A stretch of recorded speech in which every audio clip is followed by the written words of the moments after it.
Is it working? Probably. I don't know. Is my model working? Yes. Perfect. Hello and welcome to the library. I hope that you're doing well today. It is streaming time. It is Miyabi time again, because we are on the usual schedule. So we are back, every 3 times a week. This is incredible. Sorry, I don't know why my throat feels a bit tired today for some reason. I need to hydrate well today. Yeah, I was finishing different things before stream.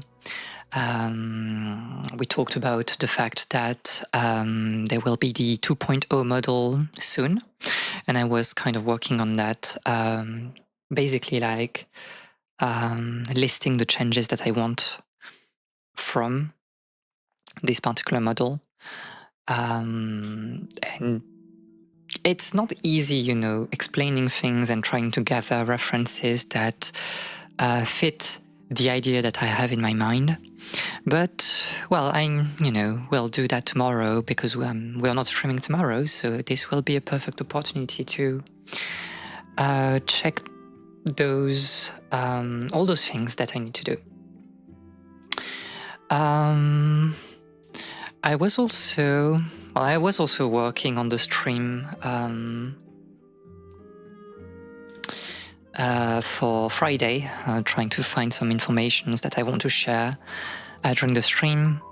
So kind of like doing some very light research on the side also. I kind of missed that. And well, the topic is not, unknown to me. So it's mostly like brushing up some knowledge, but it's fun.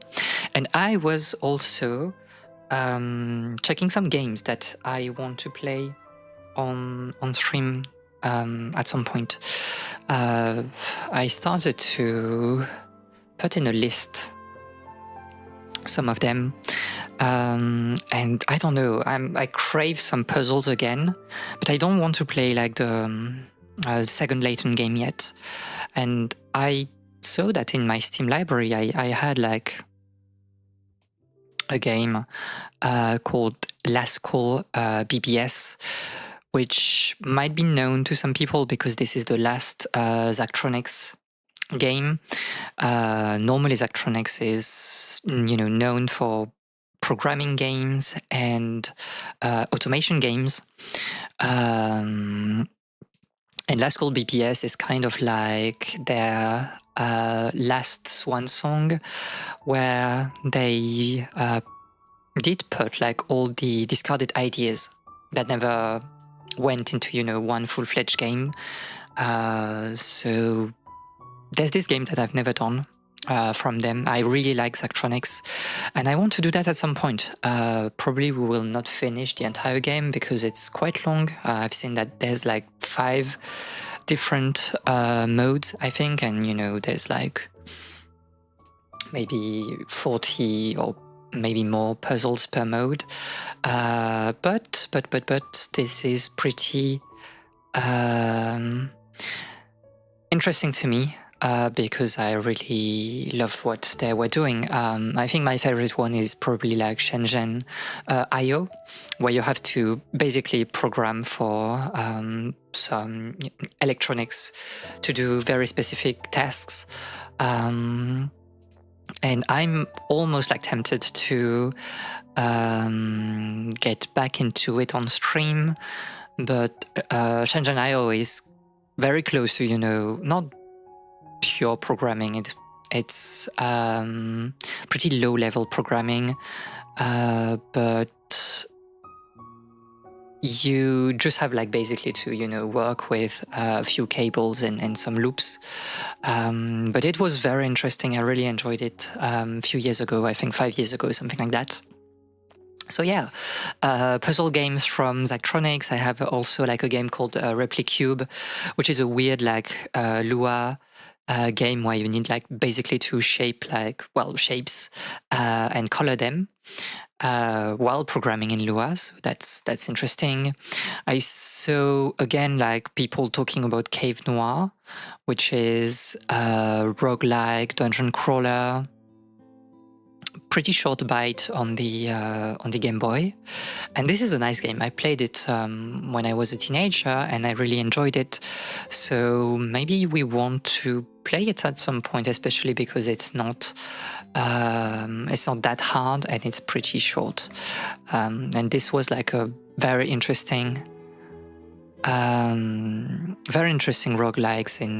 I think it was released in 91, something like that. So pretty, early. At a time when the West did not like roguelikes. And I was also checking Marvelous. I think I played Marvelous. I've not finished the game, but I played it when, again, I was a teenager. Was it the first? I don't remember if it's the first game by Aonuma. Maybe not. It doesn't really matter. But this is basically Link to the Past inspired game, but without combat. Like, you have very minimal combat. It is mostly about exploration and solving puzzles. It has not been released outside of Japan, but I know that there are fan translations, and I think this would fit the stream very well. This is very close to Soleil to some extent. So yeah. And it's also puzzle based, so I like it. I have like a few other games that I saw like on Steam also, like some interesting psychological horror game, which is not exactly the vibe of the stream, but this one looked interesting to me. The problem is that I think like it's called like Naron Schiefer, but the problem is that it's not translated in anything and it's in Chinese, so it might be even complicated for me to play it. But yeah, other games, other visual novels and stuff that I saw and that I want to play at some point. But again, there are so many things that we need to do on stream. It's cooked. I don't know. Anyway, today we are here for Dragon Quest III. It will probably shorter session than on Monday, just because there's like an easy point to stop the stream, and I don't think it's that far away, but we'll see. I've no idea yet. And I've not done my piano today, to be fair. It's... I don't know.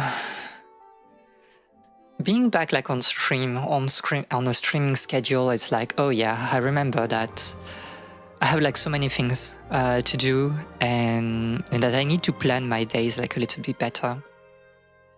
I managed to like squeeze my Japanese, at least working on the textbook before stream earlier today, but I still have like some reading that I want to do. I was not able to read yesterday, and I think it's, at some point when you're in a language. Hi Kali, I hope that you're doing okay. I hope that your morning classes are not too annoying. When you are like studying a language, there's a point when, textbook, it's fine, and I love using textbooks because I strive in a very controlled environment. I love having, a very strict structure. That's the way I learn best. But at some point, when you learn a language, you need to, get used to native material. And like I used to, but it's for a good cause, I see. I've been like engaging with native content for quite a while now, but I know that this is like the type of things that are making me progress even more than like textbooks. And I know that I should like really spend some time on reading, on listening to videos, podcasts, series, whatever, films. But it takes time. People don't understand how time-consuming language learning is. Not like people that are actually learning languages, but we talked about that, I think, on the stream before, of polyglots. This is exactly what I say to my students.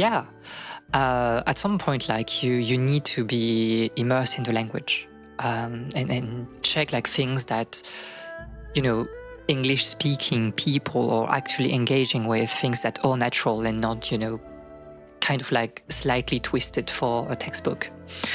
But yeah, we talked about polyglots, and how on YouTube you have those videos of people speaking so many different languages, and I think it's possible. You can speak, especially if it's your culture, or if you have lived in the country for a long time, you can speak 4, 5, maybe 6 languages, especially if you have some innate facilities with language learning. But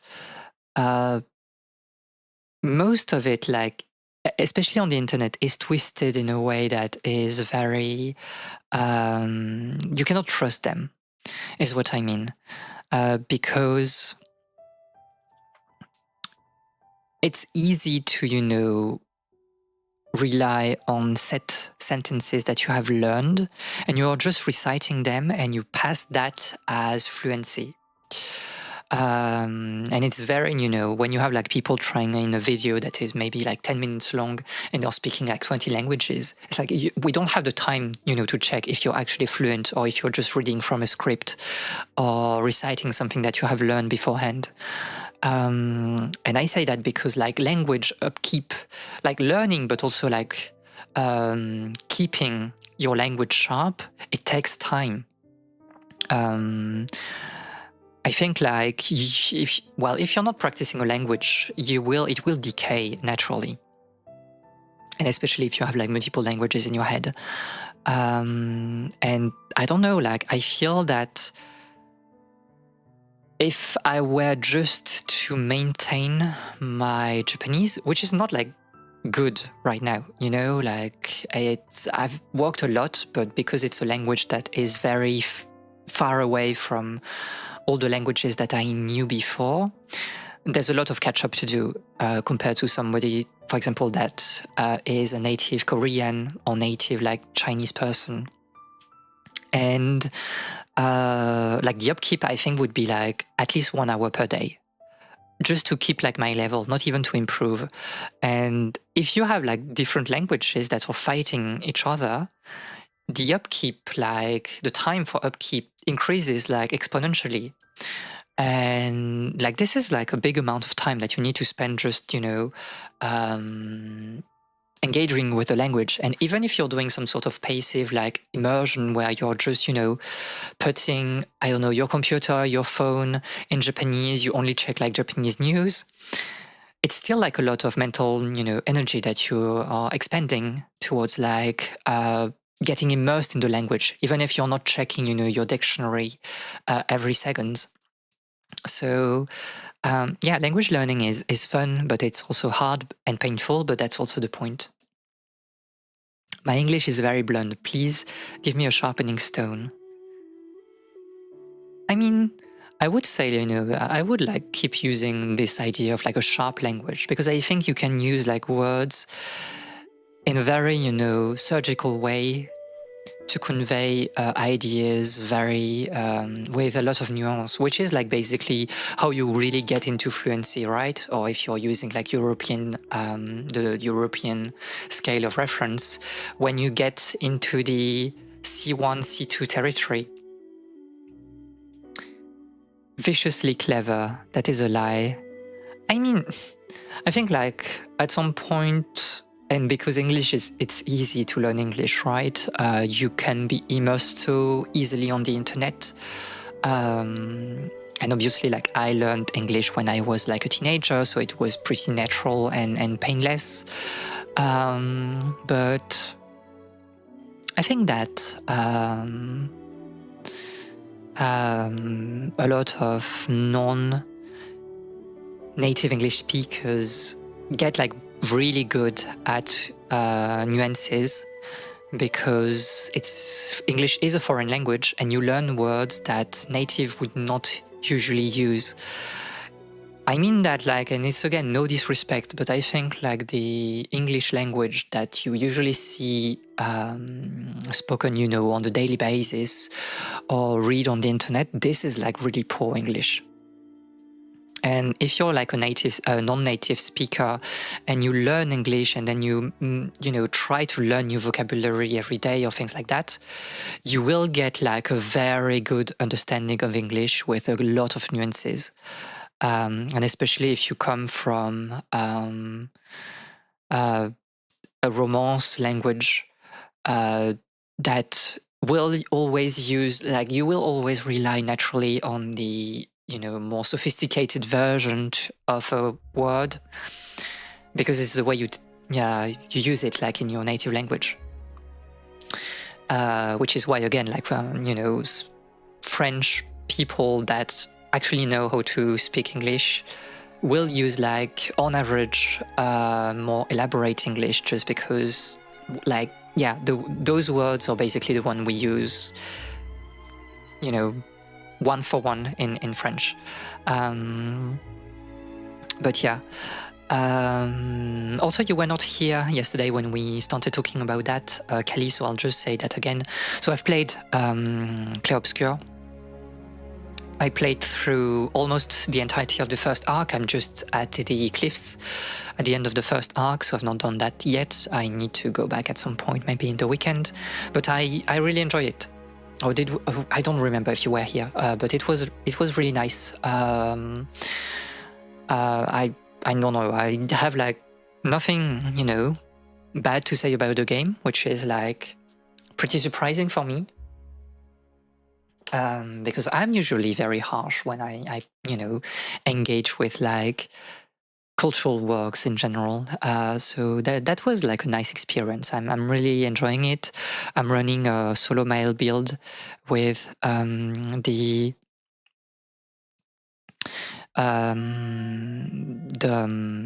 how is it called? The pictos that you gain in the hidden like arena.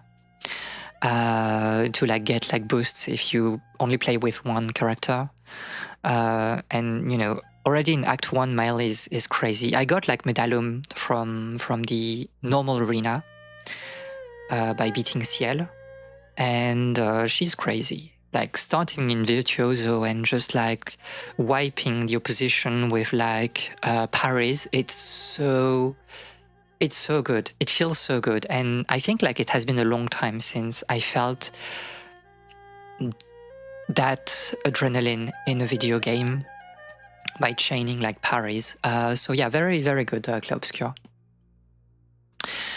Do I have like other things to say? I don't know. My life is, you know, it's pretty busy, but it's not that interesting either right now. Oh, I'm losing it. My throat is tight today.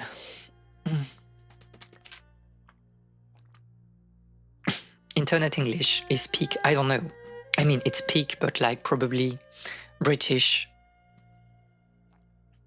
meaning. Yeah, we still don't know if we're raiding tomorrow. Part of me like really wants to, because we need to finish the reclears.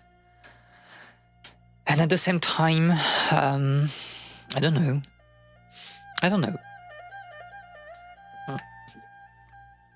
We should probably start playing. I've been yapping for too long. I beg us, let us raid, please. Unfortunately, this is not in our hands. I hope that we'll have like the answer today, though, whether we're raiding or not. Anyway, that's basically it for my yap. Let me transition to the game. To the game scene. So I've finished like clearing the pyramid. You know, Monday, we finished the stream and I was just like clearing the pyramid like off stream while cooking. So we got like, we are at a very good level right now, and we have like a very interesting and powerful gear, to the point where basically like everyone is ready to change classes. We just need to get to that point in the story to unlock like the abbey or whatever it's called, and we'll be able to change classes. So we are very close to the end of, you know, capitalist Kali, far right Sigrid, and pyromaniac May, and we'll get into a new era of, you know, our life. So the goal, as you can see here, is to go through the outpost and go to Portoga, and to get the boat. So today, like, the objective is to get the boat, and we'll see if we are trying to progress a little bit. I've done also, like, because we got like the key, I did some also cleanup in the world, like opening some, you know, blue doors here and there, just to get some loot. Not, you know, anything very interesting, but yeah. I don't know. So we should just go there.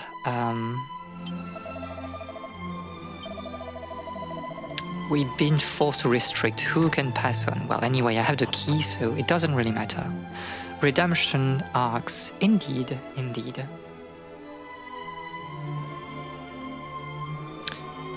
Interesting. An angel bell. Is that something? This is like the other building on the other side, right?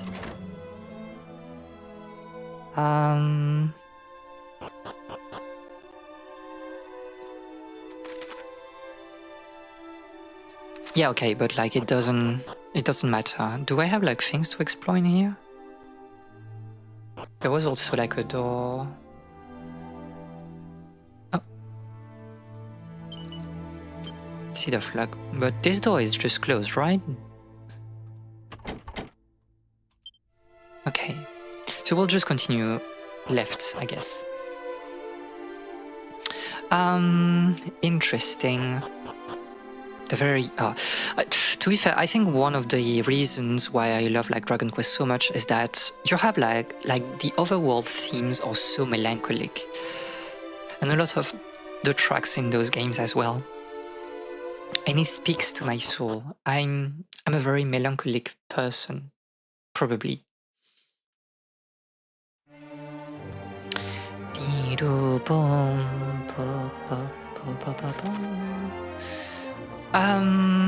Okay, so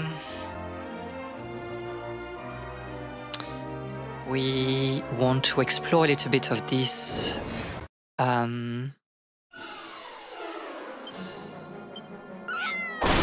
Yeah, for me this is like what like melancholic is. It's not about being sad, it's about enjoying for me it's enjoying the calmness of like, you know, it's not sadness, it's maybe not sadness, you know, it's being wistful. And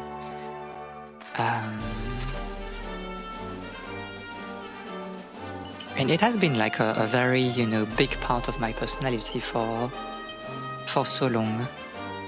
This sense of, oh, interesting, I did not even see that. You will flee, it doesn't matter. Do we have like something here?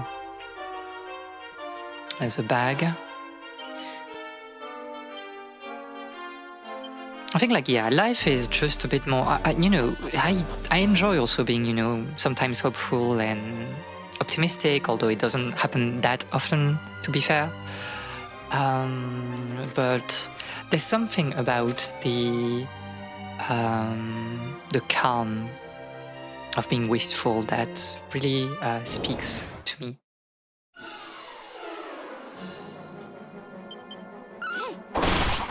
This doesn't make any sense. We are just too strong. It's very interesting how they have buffed like a little bit of like the enemies.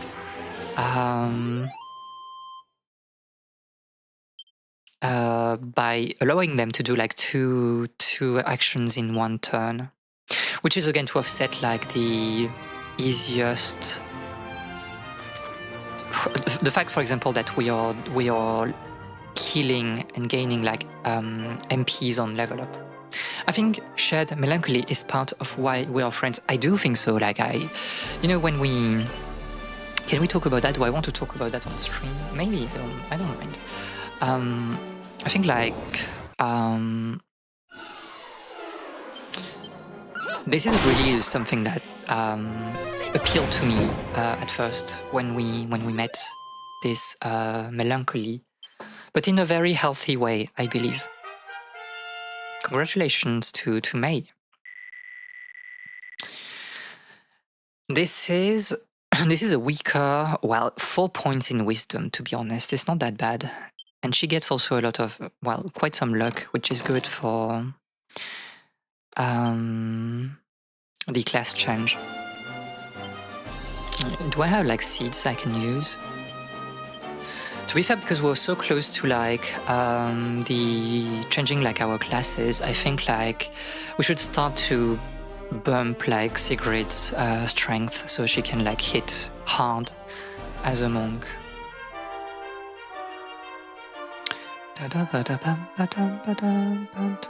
Before we get into the city, do we have like other points that we may want to explore?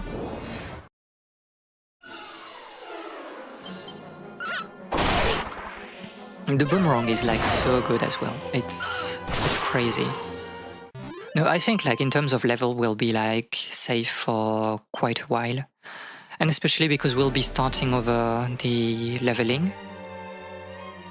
Oh, there's something here. And I think that's everything. I don't see any shiny points in the north. We'll level up quickly again. So that's nice. I really like those games where you can like, change a bit your classes, your jobs, and be able to customize your party a little bit. That's why like Dragon Quest III is so good. That's why, I don't know, I like Final Fantasy II, Final Fantasy V, Octopath Traveler. I like customization. And I like protagonist customization as well. Portugal, which is, as you can probably imagine, based on, Portugal. There's like a path, we can like go south and go into the city, but there's probably like things we can loot if we follow the path to probably what is the lighthouse, I guess. It's really like a beautiful game. I know a lot of people are, not happy with the 2D HD visual style. The one that was started by Octopath Traveler, but I don't know, it does something to me.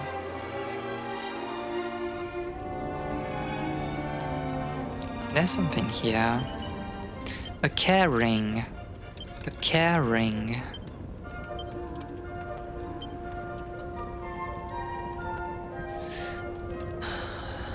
Become a really good egg. And this is like a wisdom thingy. So it will probably go on we shouldn't equip that for now, or maybe like on May, but this is probably something that will go on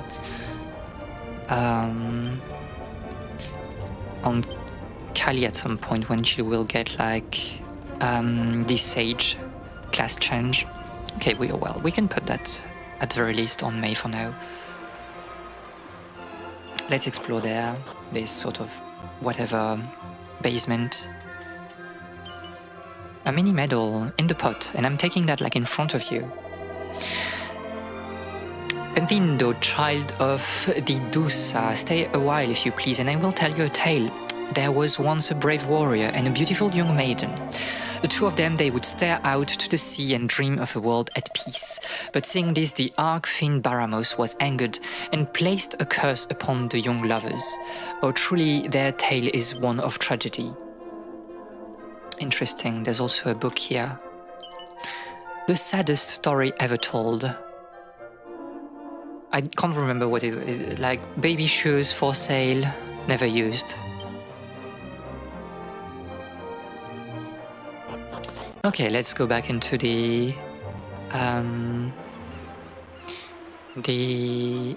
city proper. I've been speaking of like, stories and stuff. I've not been writing a lot lately, mostly taking notes on few things. But I really want to write, but like a proper, short story.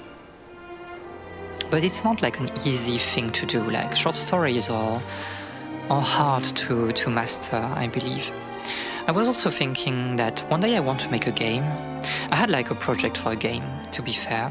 It was kind of like based on like a short story, like small or novella by no, this is a short story by Julien Gracq, which is called La Presqu'île, so the peninsula, or whatever it's translated in English. Or maybe it's not even translated because French novels or work, there are so many of them, and it's not always translated. But this is like a story about like a man that is just waiting for someone to come and meet him, and he's just like spending some time like in Normandy, walking around the country while waiting for this person. And this is like a very slightly wistful book, and I wanted to do something like that, but like it would be like I don't know, the character would probably go into like some sort of like old manor from some family members, maybe because they have inherited the estate or something like that, but it has not been occupied for quite a while, and like the thing would be like a sort of visual novel where you can like choose where you go into the manor and just like examine things. And you could like put music. I really want to like play with music, and my idea was like, oh, you can like turn on the music in the story diegetically, and you would like have the music obviously, and it would also change like the descriptions of things, because like hearing the music would kind of like instantiate some more memories in the mind of the protagonist. And it's basically like playing with visual novel, but like adding some other senses, so hearing things, and yeah, I wanted to do something like that, but making games, it's even more crazy. And like the art style would be something close to the old Ryukichi 7 or Mineko thingy, where it's just like pictures in real life, and you put like filters onto them to really process them, and have this kind of like realistic but also very fantastical feeling to those places. French short story is more difficult than longer work. Yeah, because you really have to nail that the ending, and this is like really hard, especially because you don't have like a lot of space to work with. I really want at some point to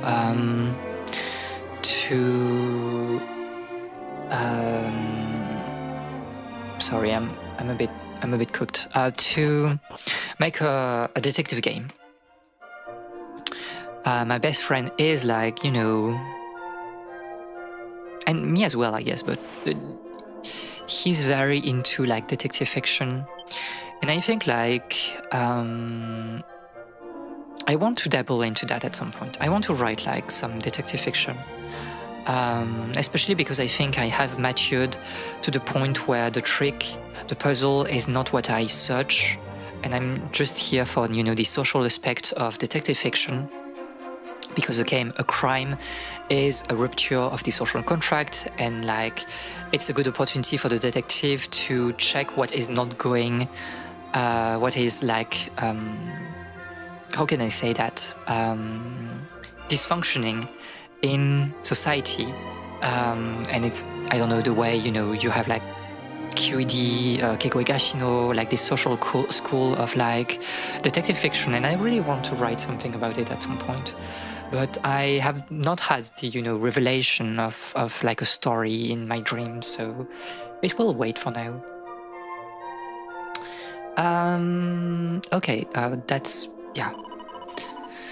Sabrina, daydreaming of her beloved. The nights, they are so long, so dark, so lonely, without my dear Carlos. I get it.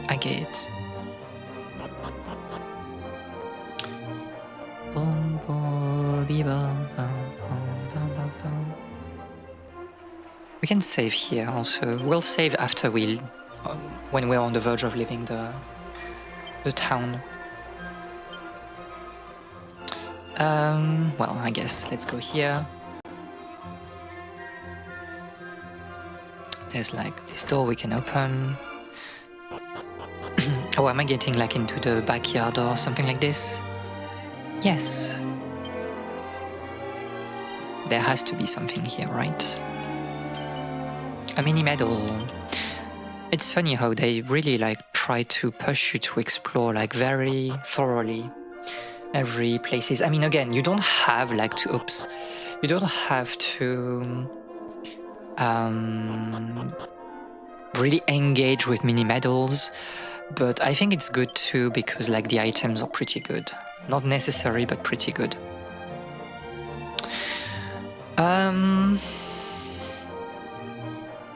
Don't know, there's a lot of things we can buy, to be honest. The Scholar Cap is probably something that we need to buy because it's not expensive. So let's buy that for Callie.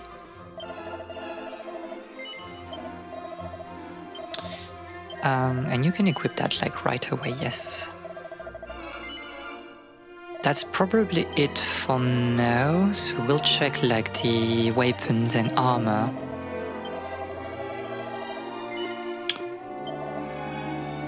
The whip is good, but the problem with the whip is that because we have the, let me check again.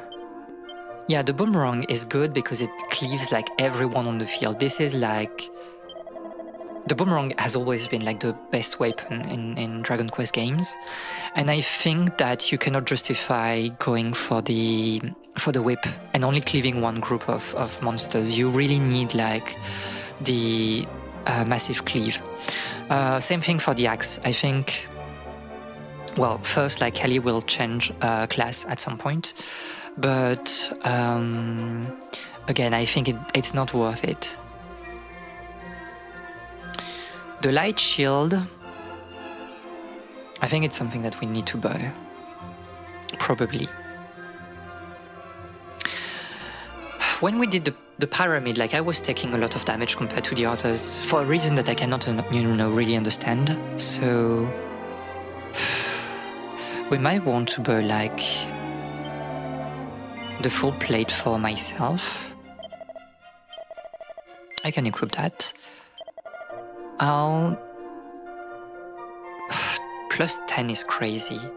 It's still very good, but because Secret and May have the silver platter, which is a very good shield for casters. The light shield is a bit expensive, but I think for some characters it's a very good bump of defense. For Callie, it's 17 points. I think it's worth it, and for me it's 12. So I'll buy 2 of them. And I think it should be enough, probably.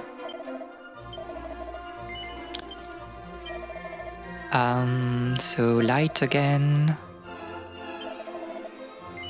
And this one is for Callie.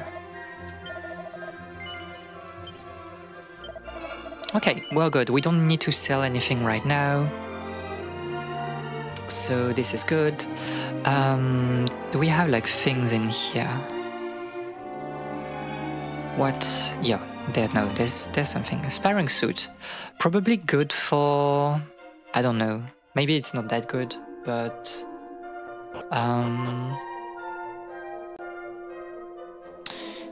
Again, like, Sigrid will change class at some point, and... she will need like custom gear.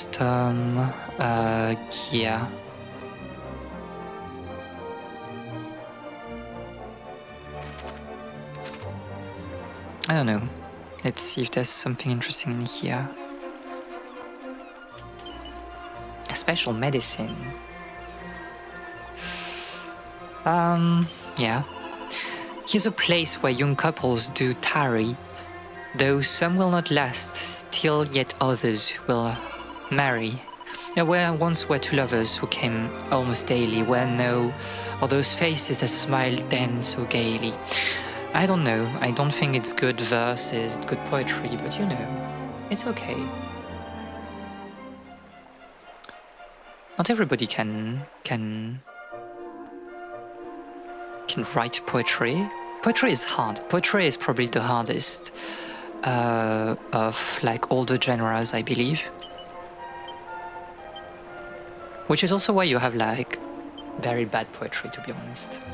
No disrespect, but people think that writing poetry is the easiest thing. I think it's the hardest. But also like it's okay to write bad things, I believe. I think like it's about, you know, experience, and even like if I do believe that there is like good and bad writing, it doesn't matter as long as, you know, it is helpful for you. You're able to express yourself. It doesn't matter. But yeah, I think like there's a lot of bad poetry, you know, especially on the internet. And yeah, I don't know. I have nothing, you know. I don't want to disrespect people because, you know, it's hard. It's not like that people are bad at it and it's their fault. Oh my god. It's just that no, poetry is just hard. Novelist is easy mode relatively. I mean, it's the same thing. Like a good novel, a really good novel is hard. But I think I say that because for me, like I put the bar for like a good novel very high. Because I feel like I know that it's easier on, you know, relatively to the other genres. And because of that, I tend to be like a bit more picky when it comes to novels. When I tend to like slightly push down my expectations for short stories because I know that this is like very hard to land in general.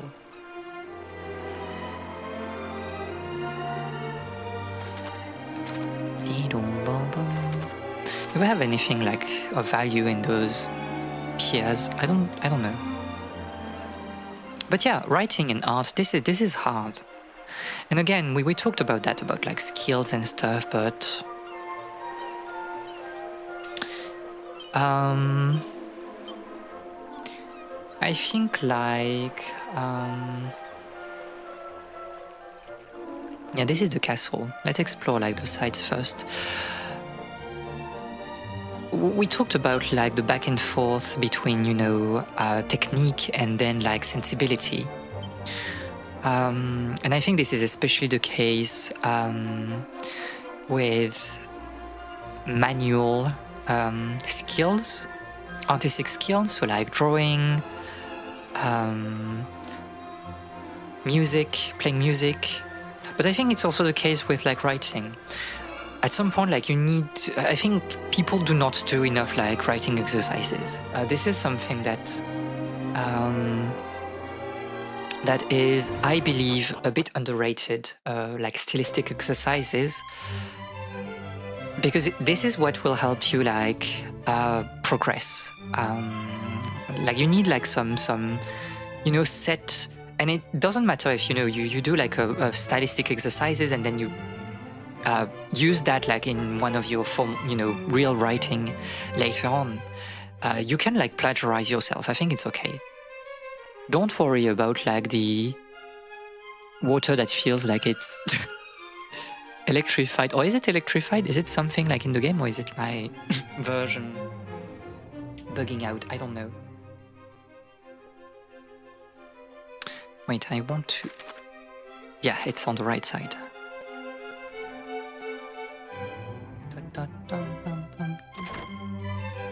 No, this is like...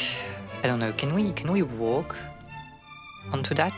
Is it just like some sort of like the poison and it's just doing 1 tick of damage? I think it is. Edge boomerang, very good. We might even consider that putting that like again on... Ugh. Putting that on like Kali, to be honest. Because she has like the chain whip, which is good. But you see like the attack difference is very like minimal, and being able to cleave everybody is just that good. She will probably not, Kali will probably not like keep that for long though, but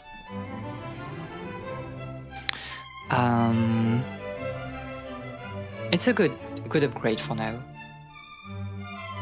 What are you talking about? If you possess the magic key, then you want to be able to open all the doors, the world's doors. Okay, so it's like, if you have not like done your cleanup of the world, this is probably the time to do so, which is true, to be honest, but like there's also the ultimate key, so what is he talking about? All anybody speaks of these days is exploring the lands of the East, but I found such an idea terrifying. After all the people there are not savages and barbarians. Well, this is the age of exploration, right? So... I mean, we'll talk about that, because I think this is like a good opportunity to talk about the age of exploration. Oh, and by the way, talking about that, like I just want to mention that like 3 weeks ago or like 1 month ago, during my break, there was like one VTuber that debuted for like Face Connect, and this is like a... It is said that in the lands of the East, talk after, but... much pepper grows. Journey there, adventurer, and bring me news of what you find. If you bring back precious pepper, I will honor you as a hero and present to you my very own flagship as your prize. Incredible. Show this letter to the dwarf Nordi. So that was something that we saw like before. Sorry. Okay, so there was like a VTuber that debuted in Face Connect, and she's basically like a history teacher talking about history, and I was like, man, my niche. I'm losing it. And she's doing lectures. She was doing lectures on like Dark Ages and other stuff, which is like, you know, it felt also very, very, I mean, we are doing the same thing basically, but it was so funny. I was like, oh yeah, I remember when, you know, I was doing my master and I was attending lectures. It felt like the same way. But it's good. Like, I'm happy to see like more educational content being a bit more mainstream in the VTuber scene. But yeah, like I felt like, oh no, I've been like... You are the second person for whom I have written such a missive. The first, if memory serves, was a warrior from Aliahan. I've been like overtaken by someone else on my own niche. This is like, well, I'm not doing history per se. Like I think nowadays I'm more into like anthropology, but well. When I inquired as to why he needed such a letter, he refused to say. All he would share was that his journey was one of the highest import. So this bit is... Normally, I would have had him thrown out for such impudence. But his determination struck a chord deep within me. This bit is obviously very similar to Christopher Columbus, right? Like going to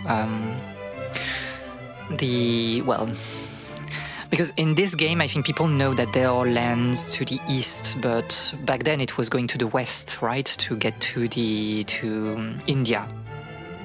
And that's how Columbus, quote-unquote, discovered America. But the goal of like Columbus was to reach India and also what he called like Cipangu, which is the title of the stream, and this is the name for Japan. And this is a very similar name because to what is used in the game. I think like Dragon Quest III used like Jipang for Japan, something like that. And I think this is interesting. I feel like not enough games are using like the setting of like the age of discovery to tell stories, and you can tell that while acknowledging colonization and the very negative effect of colonization. There is like a game that I really enjoyed for like the atmosphere, Uncharted Waters 2. The music was really good, and I think that I enjoy like this idea of like traveling to different places in the world and really exploring the cultures there. And I think you can like use the age of exploration to be rooted in reality, but you can like either tackle the topic of colonization head on if you want to do so, or you put your protagonist in more of like a witness position, and then you avoid like the idea of really taking up resources for yourself. I think you can engage in like local cultures in a more, equal way. And I think, to be fair, that's kind of why I enjoy like Dawn Trail, like the latest expansion in Final Fantasy XIV. It's because you have like this cooperation like mindset that is offsetting, colonization. I knew right then and there that he was telling the truth. Who would I have been to stand in his way? This king is a bit too based, probably. At least on that topic. But I digress. That is all in the past. Go now, and may the goddess herself bless your voyage. Show the letter to the dwarf Nordi, and he will grant you passage. Interesting. To be fair, this is like Portugal is a very small city, so we don't have like a lot to do here. I think we can immediately go to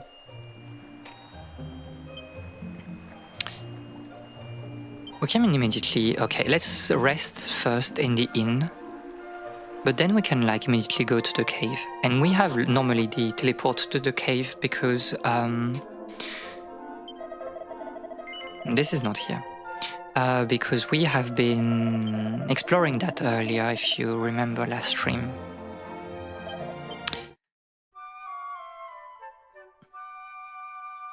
But yeah, I don't know what I want to do like for my next, Aleph of the books or whatever we are doing.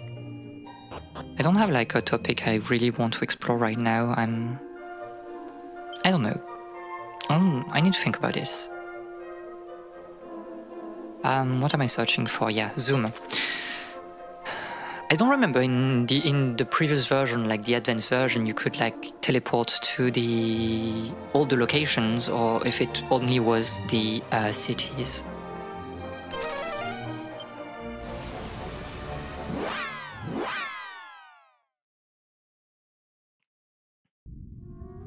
Okay, let's talk to the dwarf again.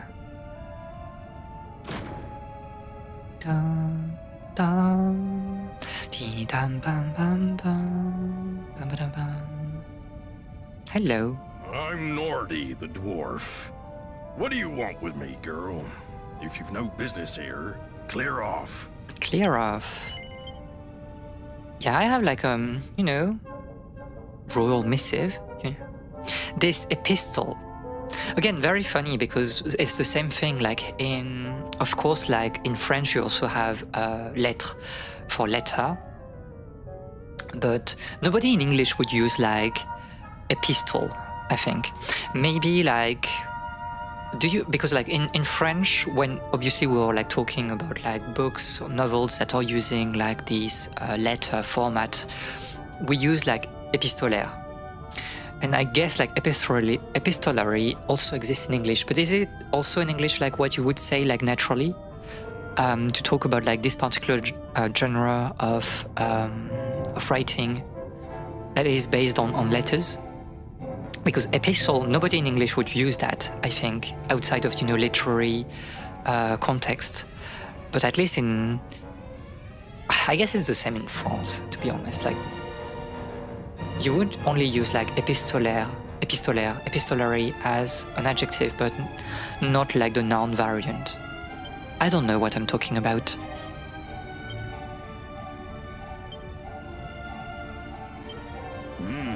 So, you all want to head out east, do you?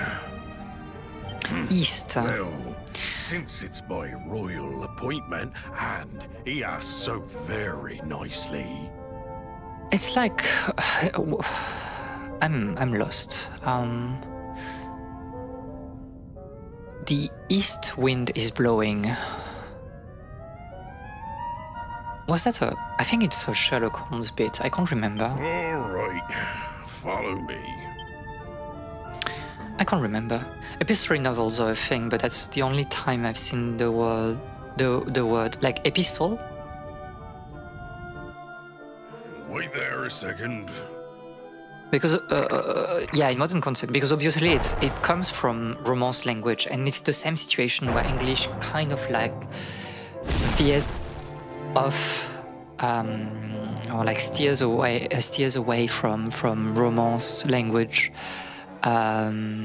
words because it feels like a bit pompous. Don't be misconstruing my accents, alright? I'm only doing this because the King of Portoga asked me to. My kind have never been keen on your lot, and I'm no exception. Don't expect my help again. Now I think of it, I did once hear of a dwarf or two that went adventuring with humans. Pardon me, blighters. Blighters. Right, in you go. This is the way into the passage through to the east. It's so funny also, like in Clair Obscur, speaking, it makes me think of that, like in Clair Obscur, like I'm playing with the English dub, and you have like all the voice actors that are trying to swear in French, and it's like, the heart is here, but like, it's not exactly how we would swear, I think, in terms of like intention. Like, when you hear them like say, slurs, but like with the French slurs, but like with the English accent, British accent, it's very funny to me.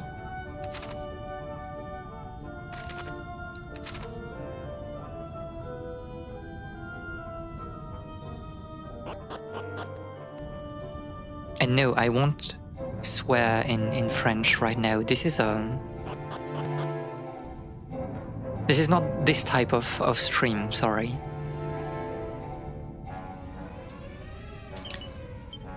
A pouch of Quagulant. And kind of an academic function Romance and Greek source to words of everywhere. But yeah, but like not people, talking like that. And I think like when you do talk like that, people, especially on the internet, will let you know that you're kind of, a pompous whatever. You can insert like your noun just after. Let's go take this spark first. So are the enemies like problematic in here, or are we just trouncing them? I mean, yeah. And we'll still continue to level up before like the next dungeon. This is a bit crazy. Fur hood, leather kilt, and chain whip. Well, this is also interesting because we are like, I guess we can go there. Is there something there? Interesting. We're also, I was trying, I had an idea and I forgot what it was. I forgot what I was talking about. Oh yeah, the people in the internet. And it's very interesting because like, this is just the way I learned English, right? So I can't change that. And it's just the thing that comes to me naturally. So...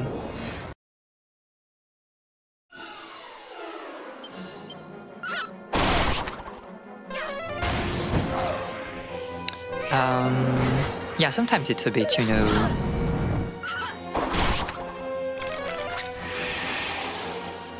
depressing to see how certain people just do not enjoy kind of like who you are just by, you know, the way you...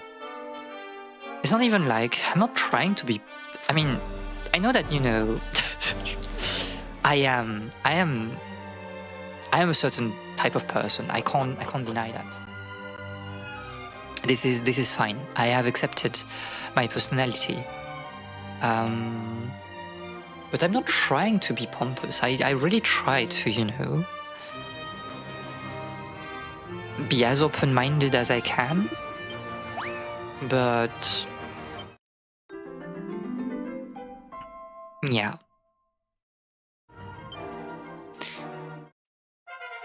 Oh, it's true that we had also cloud. So basically, yeah, they just level up. They got better stats. Learning English was the problem, probably, but I don't know how and why I started to. I think I was just playing a lot of games in English, and at some point it just clicked. If it makes you feel better, I get accused of using big words all the time. Less these days, but like, sorry, I'm educated and a writer. I mean, I just don't understand. It's like we still understand each other, right? I feel like as long as, you know, we can communicate and people can understand each other, there's no reason to that's all. There's no reason to, I don't know, be annoyed by, in both Danish and English. This is crazy. I don't know. To be fair, in French I don't have this. And I tend to use like a proper French most of the time. But yeah, I don't know. I don't understand. I don't understand why people are like this.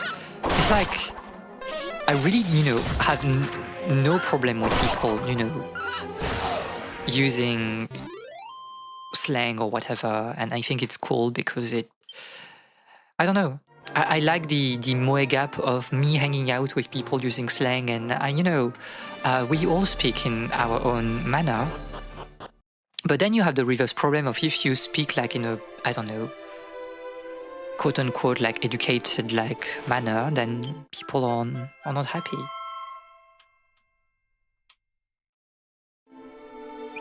Many people find it threatening.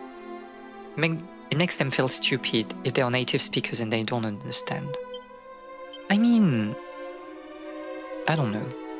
So that's, you know, what people were saying about like what I was saying before about like, oh, you need the ultimate key if you really want to open everything. Interesting. Cutie. I'll sleep here just because it doesn't cost, you know, a lot. But yeah, and I don't know, because, you know, it's basically some kind of symbolic violence of, yeah, you are threatening them. And, you know, part of me is like, I do understand, you know, the issue. But like, as a person, what can you really do to like offset this, this sentiment? I think that trying to dumb down the way you speak is even more disrespectful, because it's like, you talk to me as if I were a child, and I think, I think it's even more disrespectful. So I'm like, so what can we really do about the situation?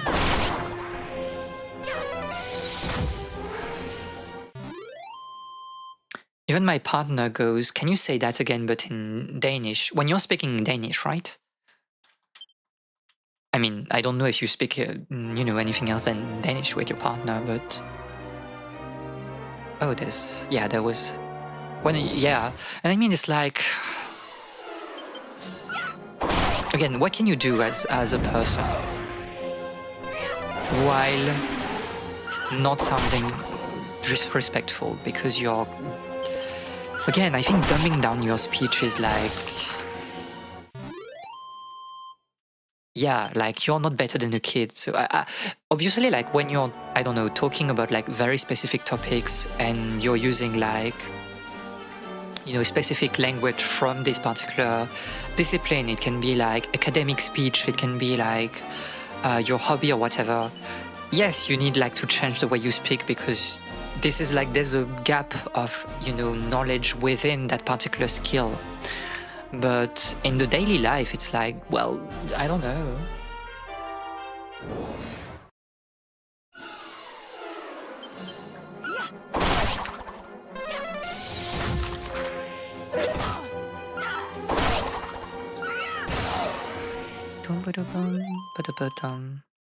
Yeah, I don't know. I'm pretty, you know, blessed that in general, not in general, like in my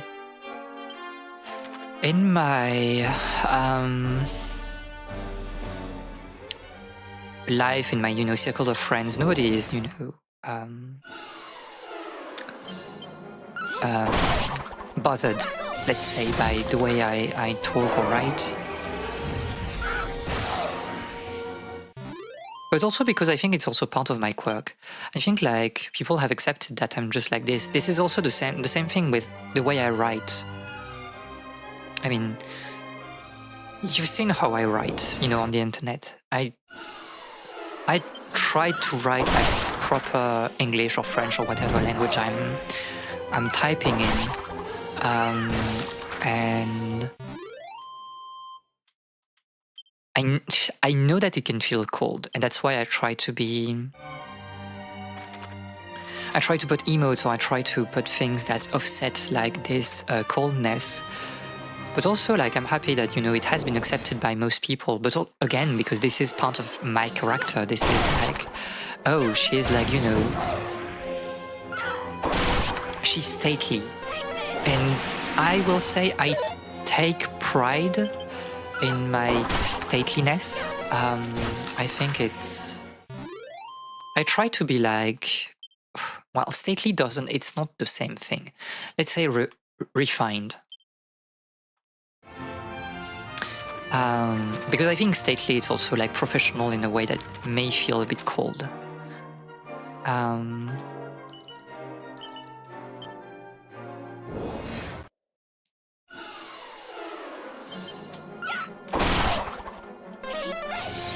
But yeah, language is interesting. I, you know, always enjoy kind of, you know, checking, analyzing, observing how people are talking, because it says a lot about their personality.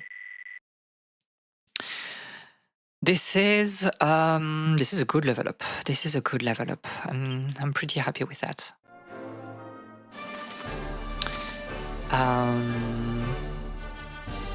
And language is nice. Like really learning foreign language, it really like opens your mind in a way that can't be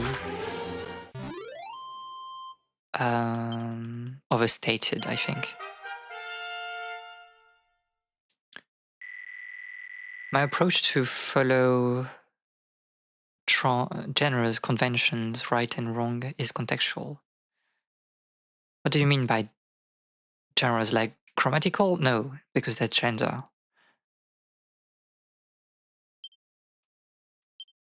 What are we talking about?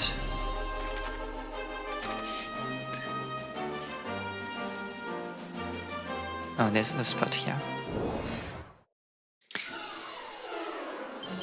Are we talking about like media and art in general? I mean, again, I think we had this discussion, but I do believe that at least on a personal, you know, basis, you can like distinguish good and bad. But those criterias are subjective by nature. But you can still like, I think at least for yourself, you need to have this distinction of like, oh, okay, is formal language appropriate in casual settings? Yeah, I do agree. Oh, yeah. I mean, there's formal and formal, so like,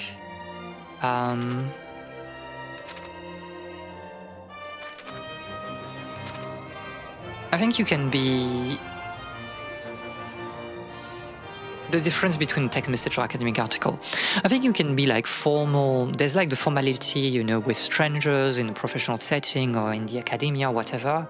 And there's then like the formality, but that is more, it's more like it's reflecting your inner personality. It's like you can be friendly while being not formal, but like, again, refined, maybe.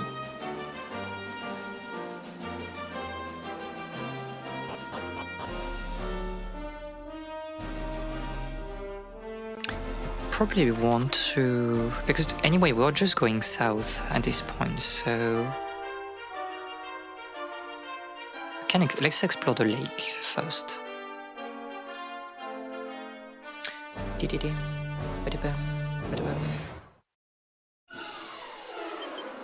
Like the enemies are not a problem, even if you're running out of MP, we are still like crushing through the opposition, so it doesn't matter. I know. Like that's, you know, the way we are different, in a good way to be fair, but like I love rules. Well, because rules can be broken, it doesn't matter.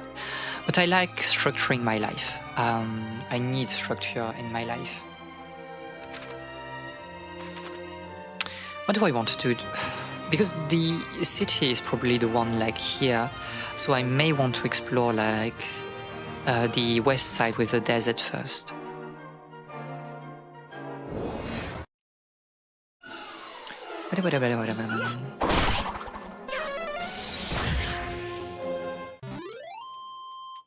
I don't know. I don't. It's, you know, part of it is probably, you know, upbringing and things like that. But I've been always like very formal, even as a child. So it just ticks.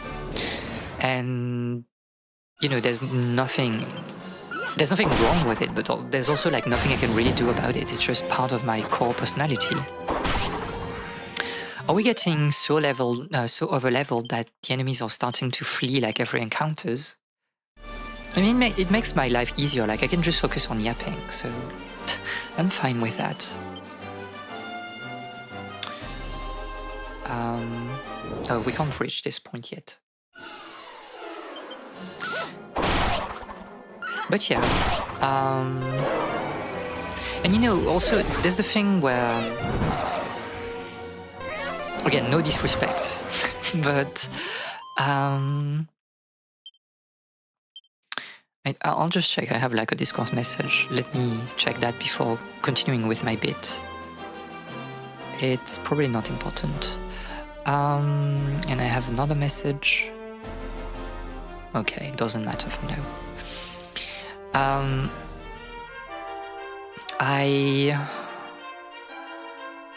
Okay, no disrespect again, no disrespect.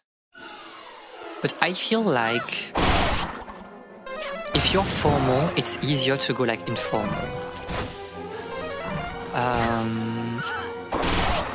And not even like in the way you speak, but like just the way you behave. Like you don't have to be educated to be a bit formal, is what I mean.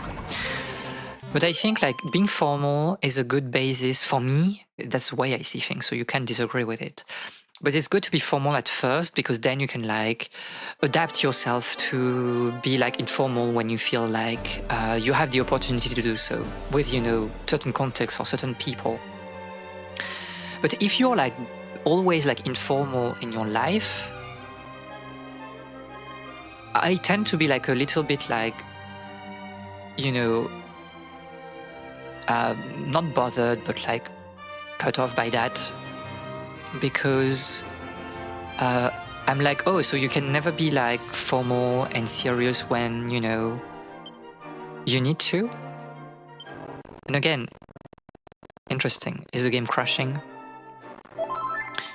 I don't say that, you know, I don't like not formal people, but I do enjoy formality, you know, on a first contact, and not like formality, professional formality, but like a little bit of restraint and of like mutual respect before we get, you know, into, I don't know, getting more casual. But some people are, you know, also, they are friendly in a way that feels like very welcoming while still keeping that very, I don't know, respectful first, meeting behavior. I don't know what I'm talking about. Leave me alone. I don't know what I'm talking about.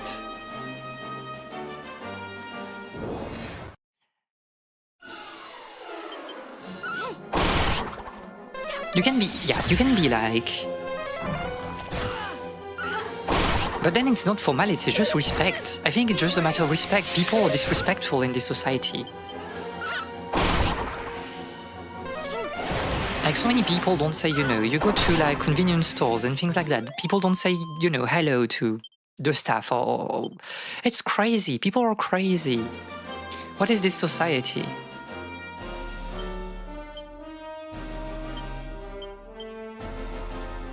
And it's not even like, the new generation is crazy. It's like, no, you have like old people that are like the most crazy person of all time. They're so like, impolite. She's gonna hate the Nordic. I don't know. What do you have to say about the Nordic?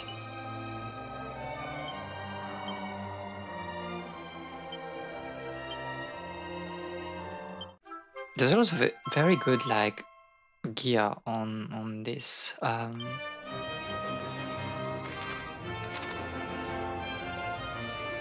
We don't speak to strangers ever. You don't have to speak, but I think I mean like I'm not like like, I wanted to say crazy, but no, it's not crazy. It's just cultural difference. But like I don't enjoy talking to strangers, like chit chat with strangers, like compliment strangers on the street. I know it's the thing, like in America, like you can compliment everyone, but also to the point where in America, I think it's also you can't say.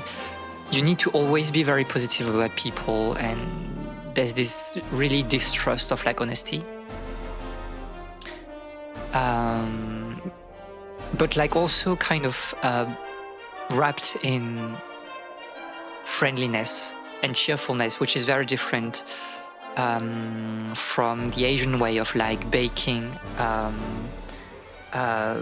like saving face, but like with a layer of like politeness, which might be worse for some people. I don't know. I think that like I find like American culture more hypocrite than Asian culture, but that's my own opinion.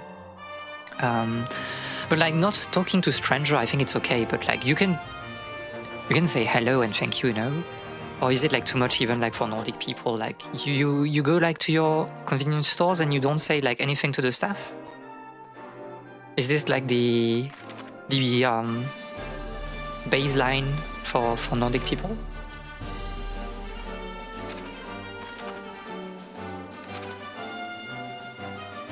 I guess I want to go a little bit north just to check if there are like spots. Because we have been like running west of the lake, but not east.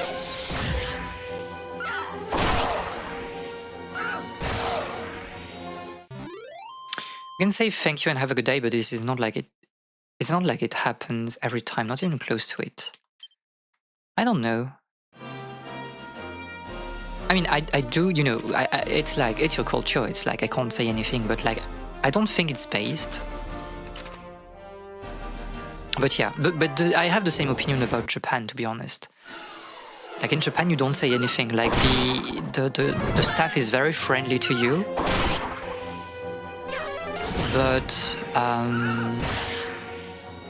But you, as a customer, you don't have to be. And I think it's crazy. This is crazy. It probably isn't based. Yeah. Can we go there? No, we can't. Just follow the cliff then.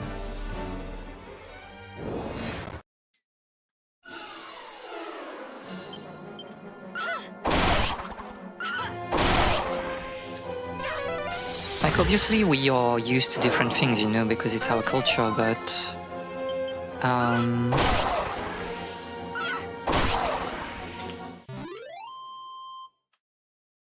like I'm obviously, in general pretty happy with French culture when it comes to that. Not Parisian, because it's different. But in French culture, you just say, you know,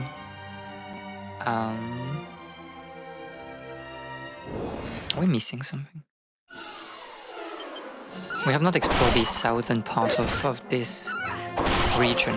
We should do that and then go to the city. And it's also like free XP, so who cares? I told that because May was streaming, like, or maybe she's still streaming FF7, and she was a bit lost, and I was like, you can say that you're lost, but you can also say that you're like farming for XP.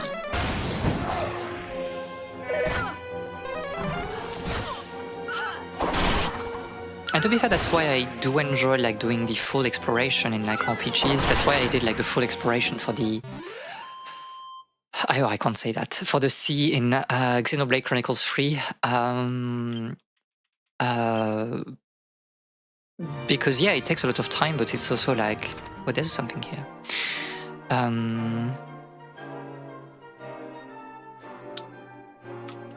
There's something nice about just leveling up passively while doing the exploration, I think.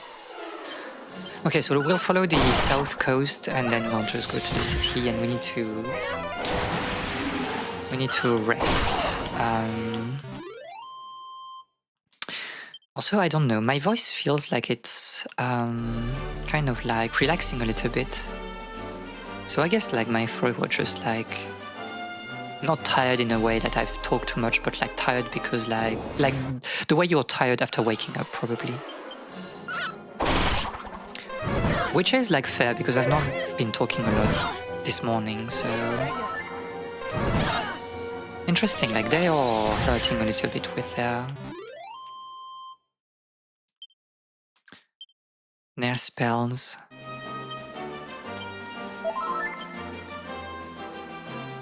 Okay. On this one, oh, there's something here. And this is probably everything. They sure?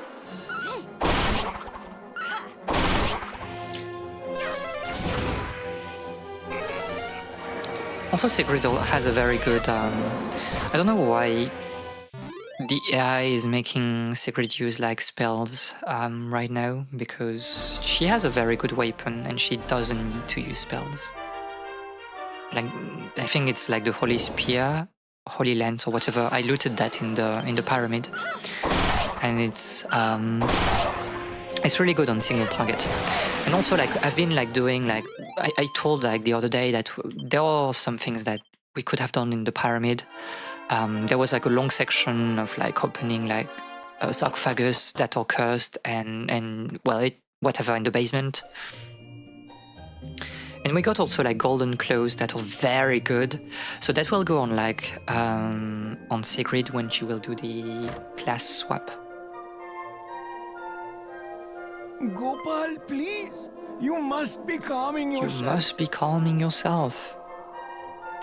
Oh, Tanaya, my most beautiful darling. It's really a game about love. I am so sorry for all the fuss. I am but a humble seller of black pepper. Please, listen to my tale of awful woe. I don't know what to think about this localization. My most beautiful Poti, my granddaughter, Tanaya, light of my life, is having been kidnapped by despicable scoundrels. The young Sahib you see here beside me is her betrothed, Gopal. I think it's like it's very close to the line where it becomes like racist. And taking over from me my shop. But I don't think it You is. seem to me I don't know. very strong and tough. Please, you must rescue my Tanaya-Jan. Oh, no, Uncle. I must be the one who I saves her must be the myself. one who saves her myself. Besides, we cannot put our troubles upon this unknown traveler. Please, to be waiting here. Tanaya, darling. Darling. I am coming to save you.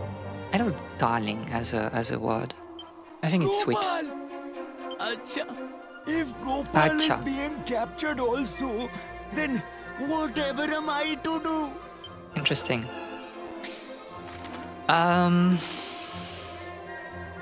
Let's save probably also.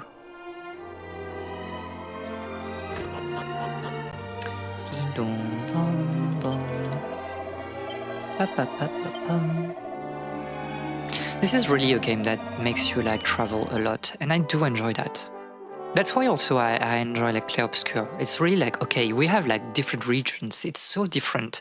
Every like 45/1 hour, you have something very, very different, and it's very fresh. It was right on the line, I agree. And maybe not the dialogue, but it's like the dub. I think you can have like, you know, obviously it's good to cast people that speak with their accent, but you could feel like the accent was a bit, you know, forced in some ways. And yeah, that's like where you need to be careful with the line.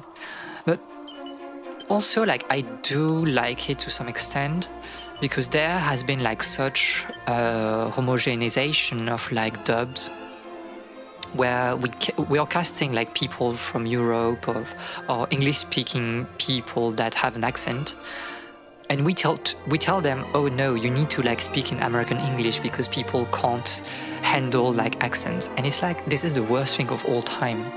And if anything, I'm happy that it tends to disappear a little bit on video games, a little bit for some Japanese games, because I can't deal with like hearing British or whatever other, you know, country speakers tone down their accents for something very American.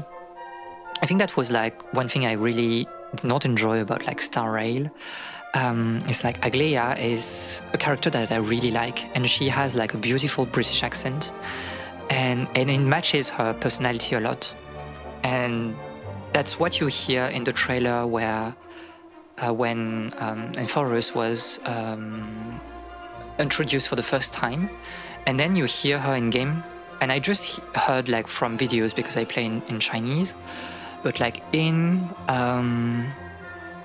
English, like she was forced to speak with an American accent, and I was like, what a waste, what a waste. People love the trailer, but like the company, and I don't think it's even Hoyoverse, I think it's probably like the studio that is doing the recording in the US. They were like, oh no, please go in American because we can't deal with that. And it's so annoying.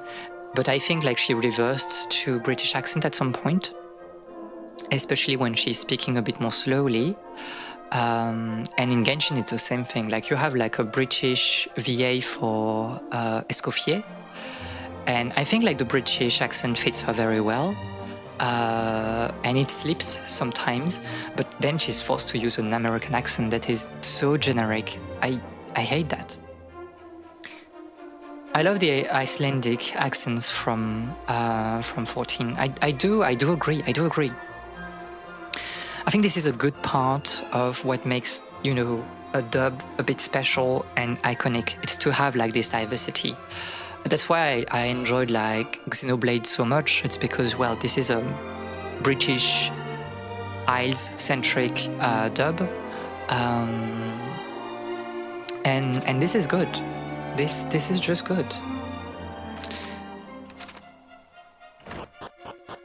We want to rest, but maybe later, so we can switch to nighttime, probably. There's nothing in here. Oh. There's a drawer here. Mini medal. We can probably get like some new items from the mini medals.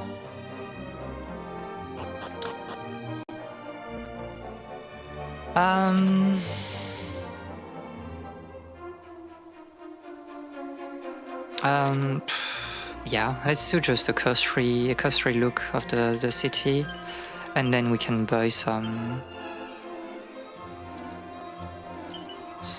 things from the shop. I do not see... Well, this is like an open air shop, so let's try to buy things. Somatic staff, a special staff that drains the master's MP in exchange for giving their attack a beefy boost. Oh, this is a crazy staff.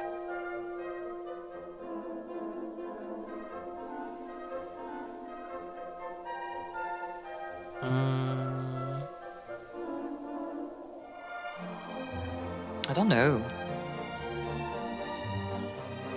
Is it worth it? Well, first of all, it's expensive, but is it worth it?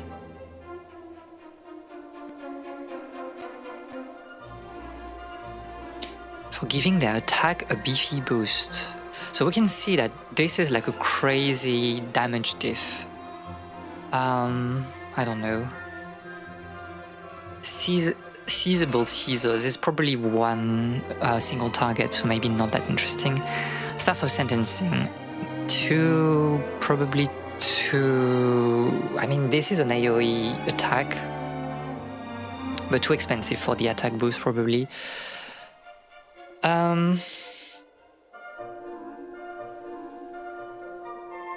I don't know. Maybe I want to buy one. Maybe let's equip on May, and we see like if the MP consumption is too high, and if so, we swap back to the wizard staff, something like this.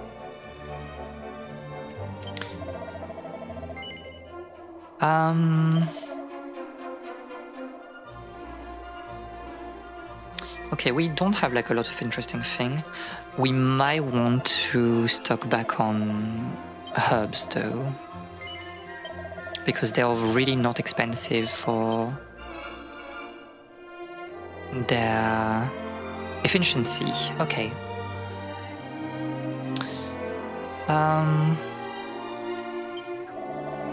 So yeah, you're the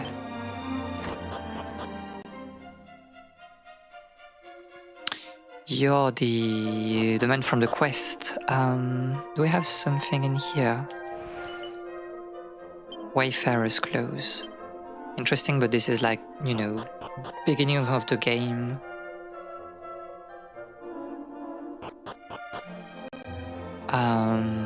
Gear, so whatever. There's another house in here. Somatic staff, it is allowing even magic users to exercise their brawn in battles by beating up the enemy. Interesting. Interesting. We'll see, like, I feel like, I don't know how much MP it's consuming though. That's probably the critical information. The cave beyond them bridges near town is a den of kidnappers. I mean, this is like the next part of the quest, obviously. Thorn Whip, something we can sell.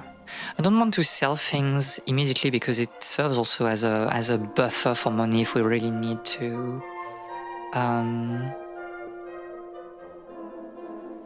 Well, we couldn't exit by the west, and there's probably something in the...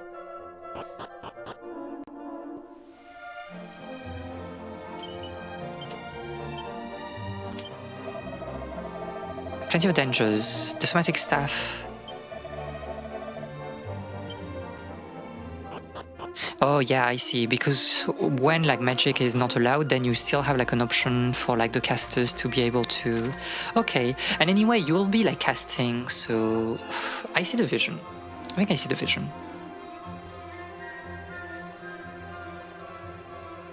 Oh, there's someone here. A frog? Rebut, obviously. 10 monsters. We'll get to this later. And we have this spot that we can explore. Bath in them. Well, because this is the Ganges or whatever. I don't want to... Let's... Oh. Mini medal.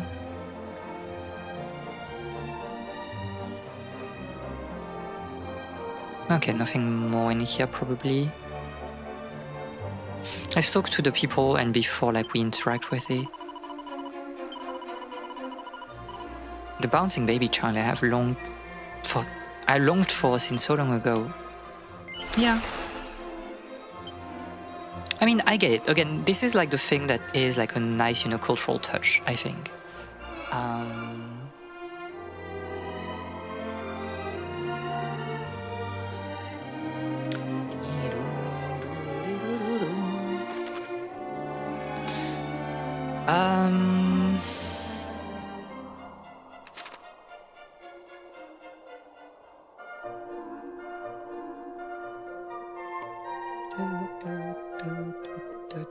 I don't think there were spots like that are useful for that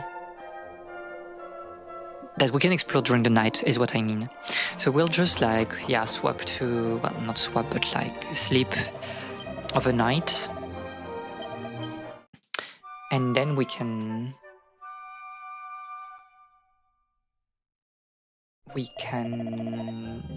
what do we want to do, to be fair? We have like several choices. We can like go to the kidnappers cave, but I think we can do like the job swap here. I think like this is the good time to do it. What's our level? Whoop.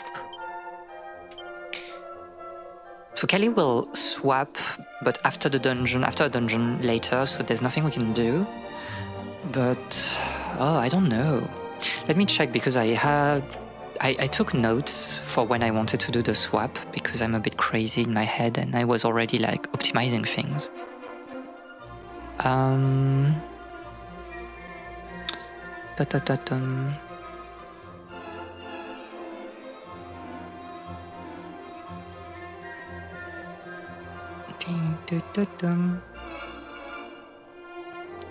It was in my... Okay, so I wanted to do the swap for... Okay, no, that's May that will change immediately, I think. Because she has oomph, right? Spells. May. She has oomph. So that's probably May that we want to change as a thief. But probably like Sigrid, I want like Sigrid to get like a few more levels so she can get... Oh yeah, because if we wait until like level 24, you get like Zing, which is great. So yeah, I'll wait a little bit with Sigrid. But we should still go to the Abbey right now to make the level change, I believe. So okay, let's go there.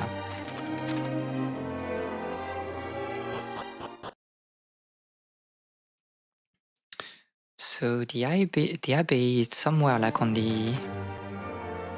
It's somewhere there. I don't remember if it's like the one in the middle or the one north. Let's go there anyway.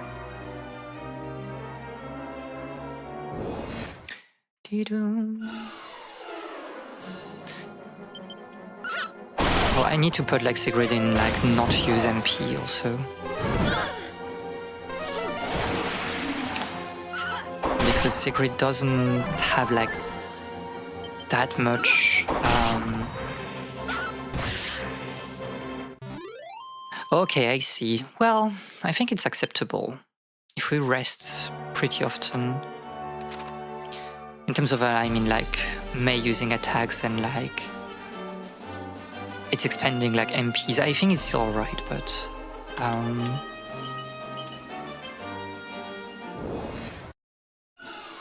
I don't know, she will change, like, her class, basically, like, immediately, so...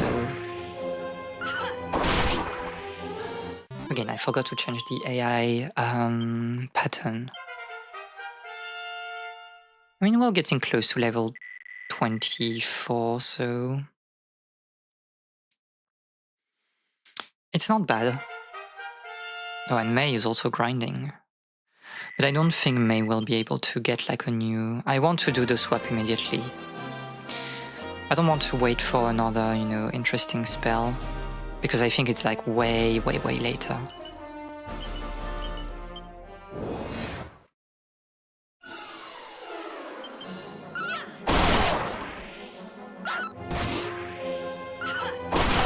Also, no. Yeah, I don't know. They are...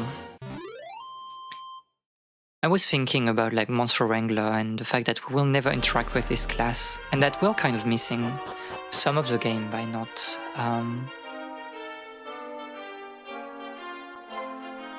Yeah, I don't know. Like you can't like get them if you're not in Monster Wrangler. It's, you know, a bit crazy, but... Do we have... There's a bag here, probably the only treasure. Or do we? Do we need to... Let me check. Do we have like items that are...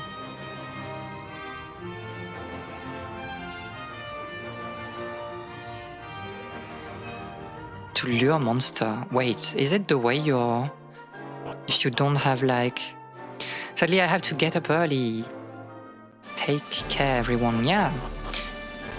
Rest well. I'll see you next time. I'm crazy. I'll see you next time, and I hope that tomorrow will be fine for you. Thank you for coming to the stream.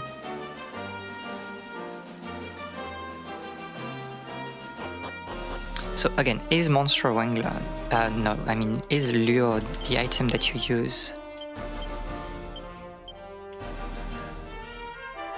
Oh, that's how you do it, I see.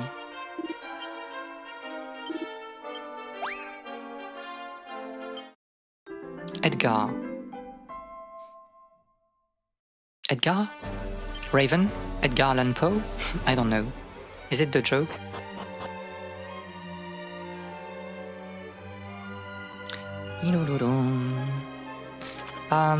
We might want to go like east and follow... I'm crazy. And follow the coastline by going like north east. I see like a shining point, but it's on the other side, right? So it doesn't really matter. Okay, tactics secret. Use no MP. I think secret is doing good damage in single target, so it doesn't really matter.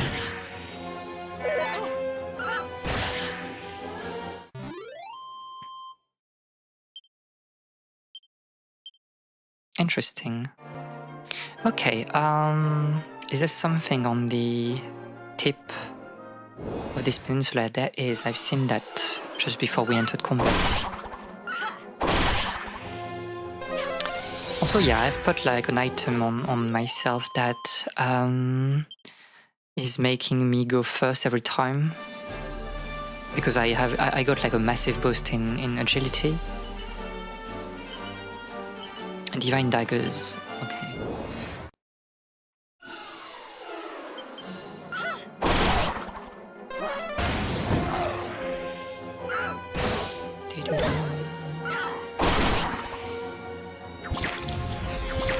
Interesting. Licking.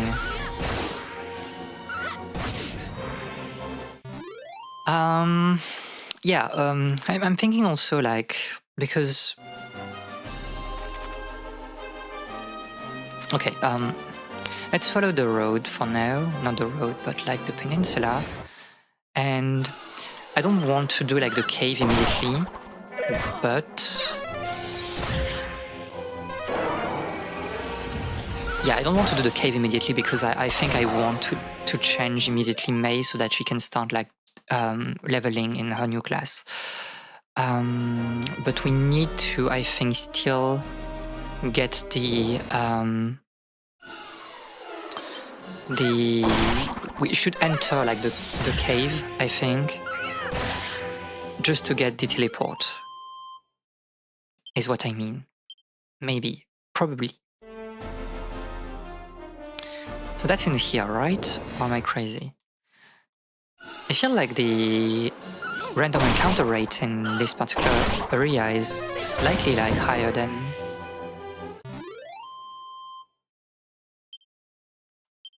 than in the previous regions. Okay, so we'll do that then.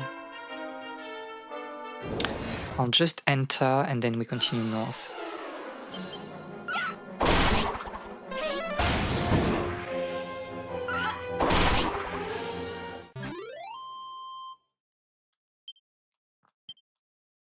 Interesting. There's also a spot here. Okay. The question is, do we get the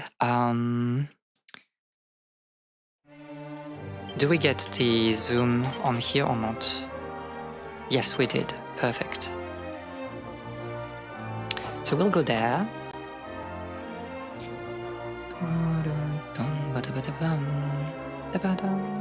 The night themes in the Dragon Quest series, this is just so good.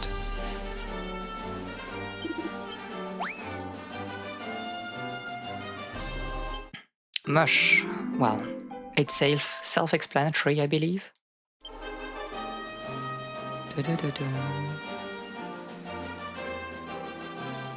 And there's barrels here. It's very funny how...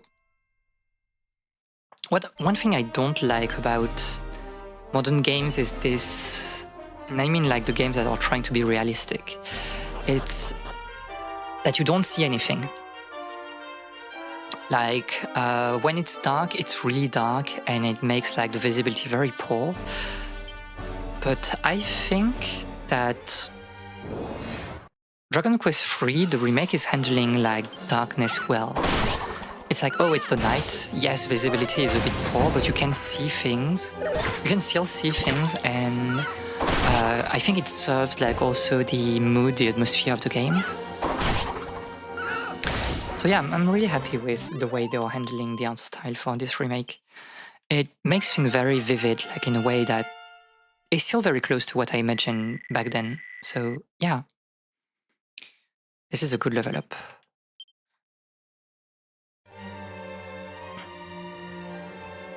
Okay, so we are going north. There's some loot here and some loot there. Oh, we find the... Okay, you are no like a standard monster, I guess, but...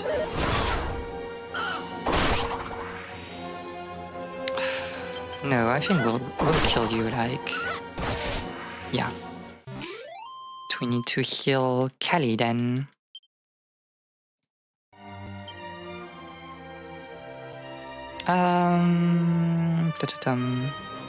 I want to heal myself, so we have also like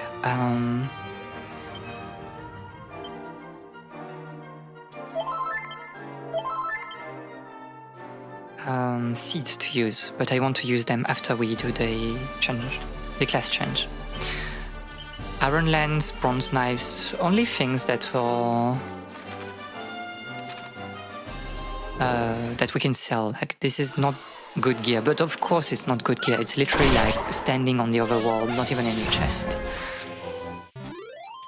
The enemies here are pretty... This is a pretty good spot like to level up if you can heal in the abbey.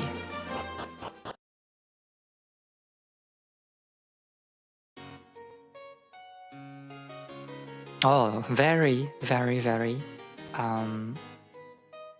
nostalgic music. You have this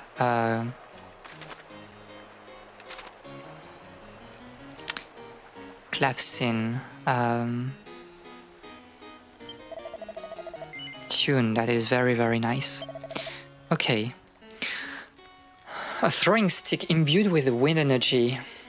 Go strong. This is like too good to not take it, right? I think we should take it, but we need to sell things to get like some value back.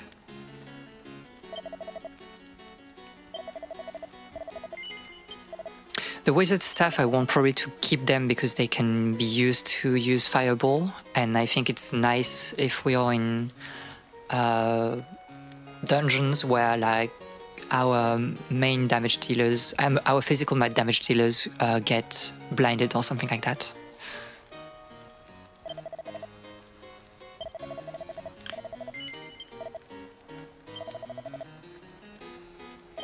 Yeah, what we should keep is just probably like all the accessories. But the rest I think we can sell.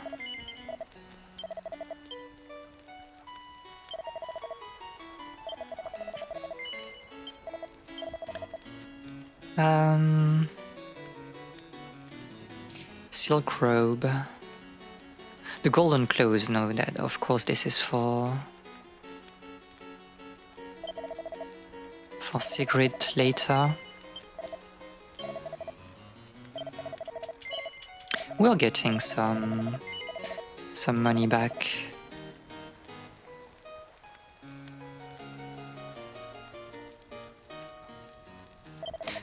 Dun, dun, dun. This is probably alright for now. I'll just buy the... Oops.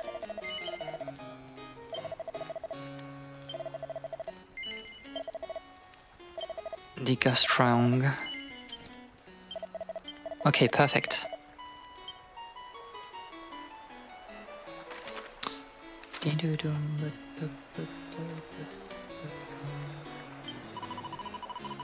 I mean, I can save while I'm here. Dun, dun, dun, dun. Okay.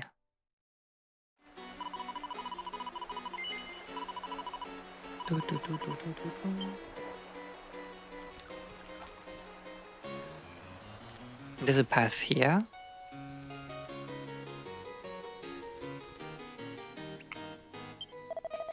The humble servant of Apello, of course, who presides over the naming of things.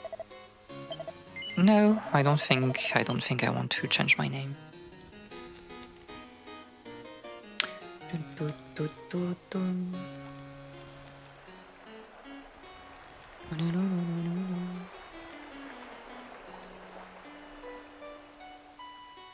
And what is there here?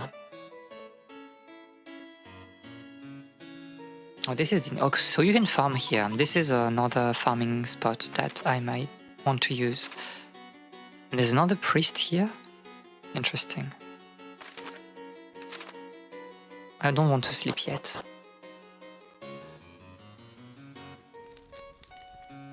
And we'll check like... No, I need to use Musk if I want to... We can do that, I guess. We can just come back, I'll use Musk, and we can get the slime. Item bag, here. I don't think you can really buy them. Oh, interesting. It's not... Oh, is it because I was running also? I need also to walk?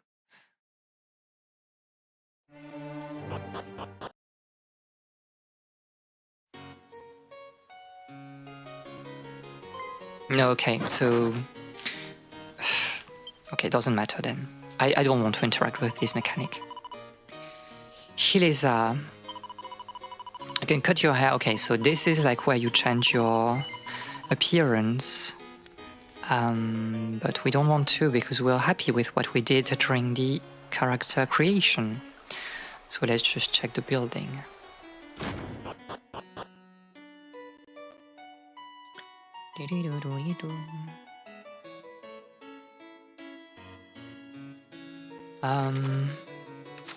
Do we have things to loot?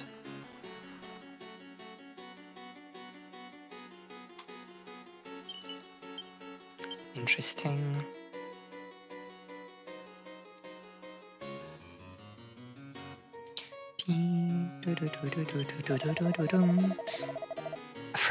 My friends got so weak right after they took up new vocations.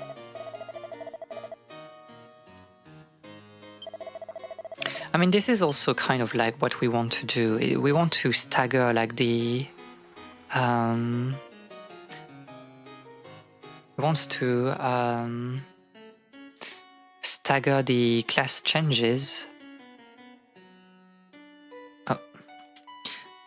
So that we don't have like people being at level 1 all at the same time, probably.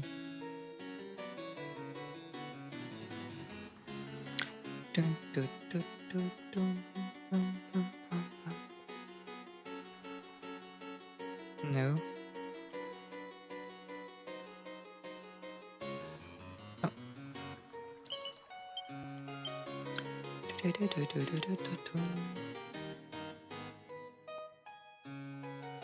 Well,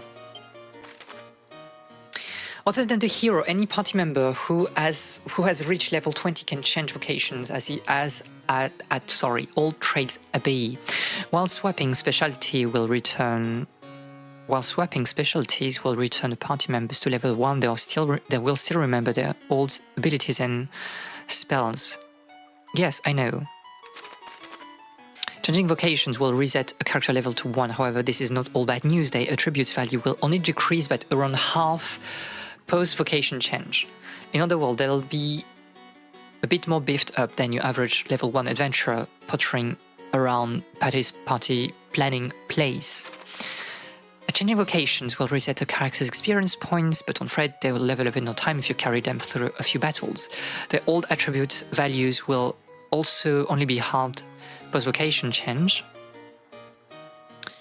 Yes, I know, that's what you explained. Okay. So this is for May. And we want May to be a thief.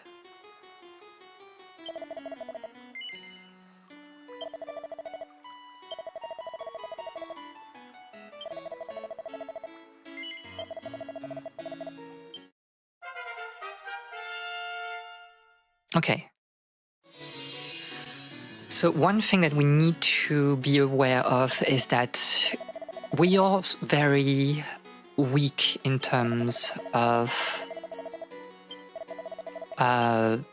magic DPS right now, because she has lost a lot of wisdom, even if it's slightly offset by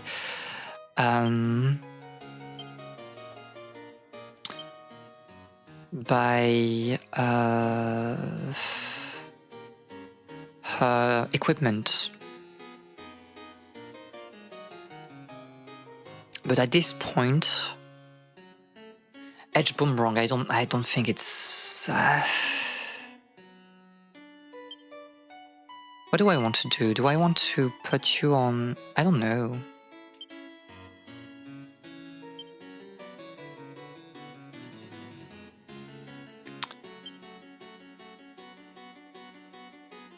Magical Skirt is still the best thing.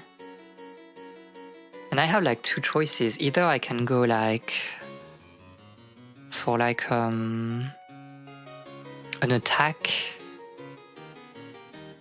Yeah, I accept like a little bit of like a drop in wisdom, but I get more attack. That's maybe like the way I want to play things. So let's put you the strength ring.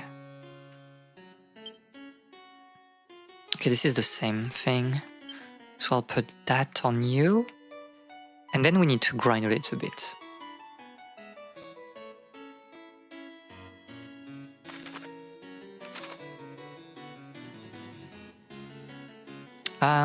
So we'll rest at the inn. And then we can probably try to do like the cave. Something like that. And I think after that we do like the cave, we get like the ship, and this is like a good stop for today's session, I think. Okay, so let's go to the Inn Master and we'll stay overnight.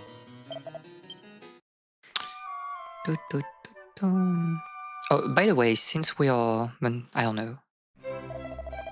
It was a monster by night, so probably the monster is only like the slime is only here during the night. But I wonder if we can use like... If being like a thief allows us to be more sneaky, because this is kind of like their ability, right?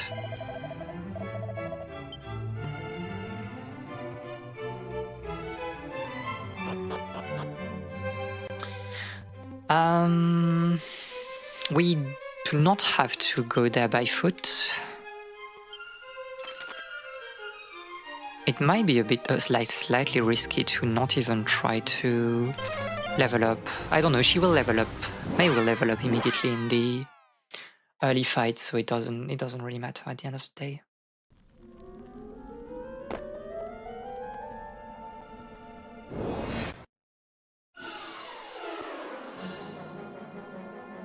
What's the tactics though?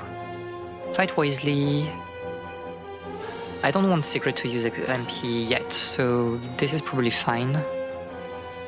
And we can see how we are doing here.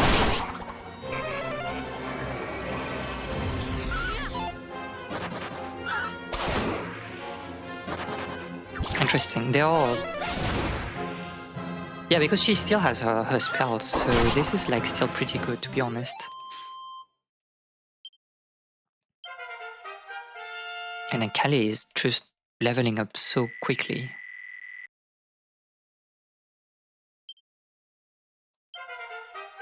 Yeah, May is already leveled 6, so I think it will be alright. And so May will be the one having like a head start in terms of XP. Well, not compared to myself, because I cannot change classes as a hero, but... And this is pretty good. She'll get there. She'll get back there. It's fine.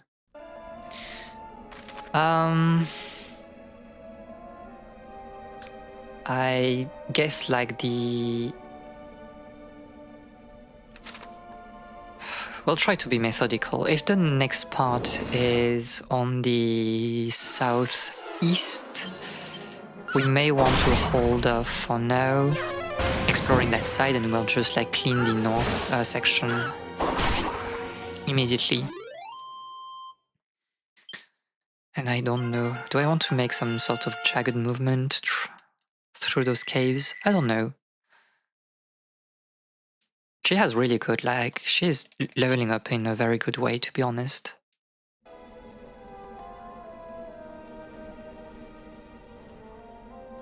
There's nothing I can really complain about that. We need to be...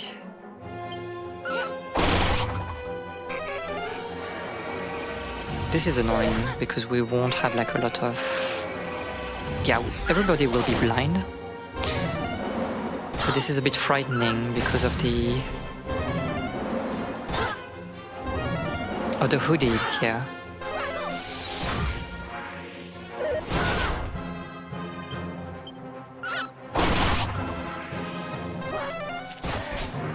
Okay. I mean, May still has like a lot of MP, so it's probably fine. And she's leveling up also like every time, so she can like also ditch a lot of damage through spells for quite a bit.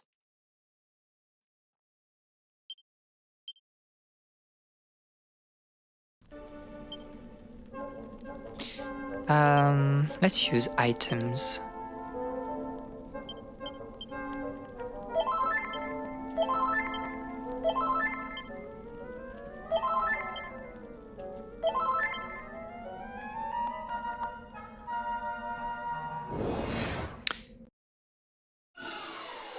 Oh my. Okay, I'll fight myself. I think like this one I should focus a little bit. Probably just attack. You can attack the one on the left and the spells. I think Bang would be nice to kill like the mages. There's still one alive, but...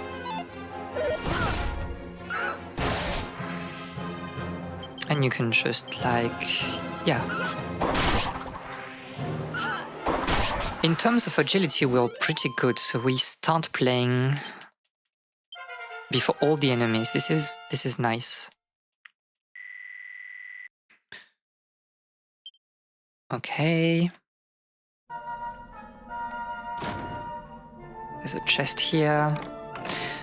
There might be a chance that we'll get like some mimics as well, but there's nothing really we can do about that. And I think also like the canny boxes are starting to be like less frightening.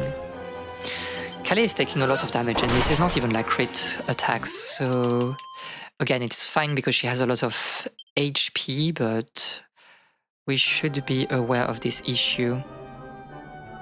And especially when we'll change like classes, because we won't have like a good tank. For a bit, maybe not for too long, but...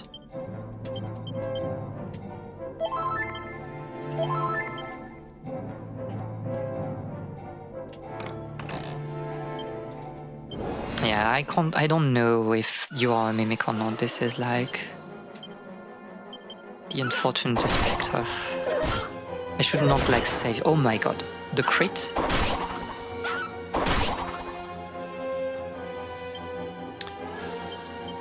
Okay, so just like send Frizzles, I guess. Goodbye, Sigrid.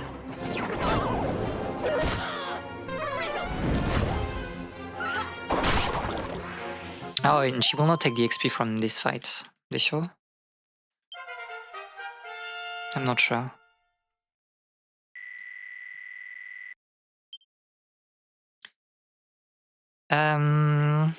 What we need to do here is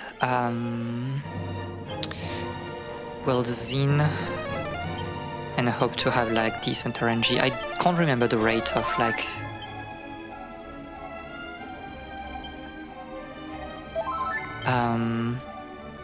the raise rate,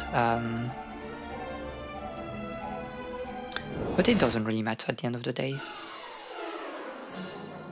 Slightly annoying because like the hoodie is on the right. Okay,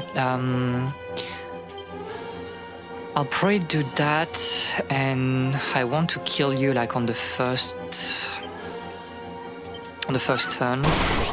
So we'll Frizzle. Yeah. Okay, she can one-shot. Her spells are still very strong, even with like the reduced wisdom.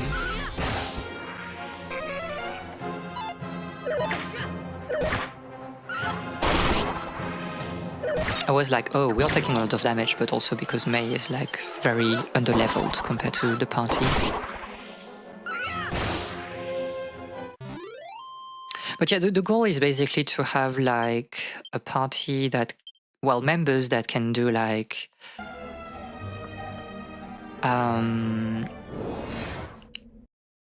AoE and single target damage in a good way, and magical and physical damage also in a good way. So that's why I chose like this particular set of job and job changes.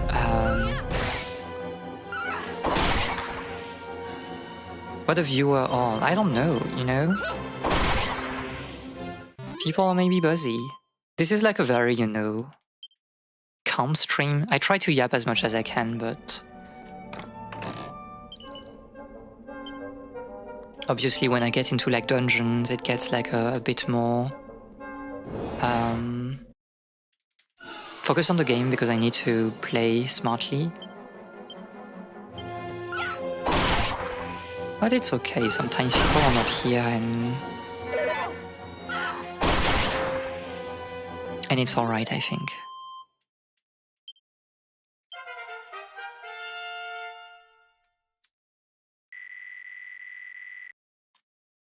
Very good level up as well. I think also it's like we were at a point where before I was not like thinking too much about like viewers, but mostly like followers. But since we got like affiliate, it doesn't really matter much. And by the way, like I saw that they changed like the affiliate like requirements. You need like basically, I think, half of what was required before. So yeah, you know, it's good in a way, but in the other way, it means that it just Twitch is wants to put like more advertisements for you know, more people. So what's that?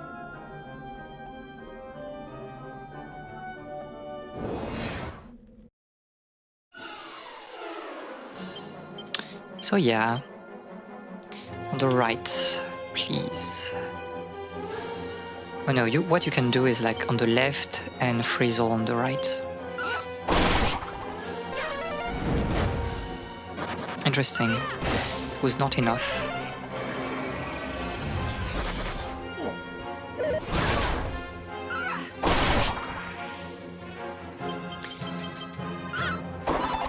Oh, we were hallucinating. So we'll miss like, okay. Good luck on this one, but...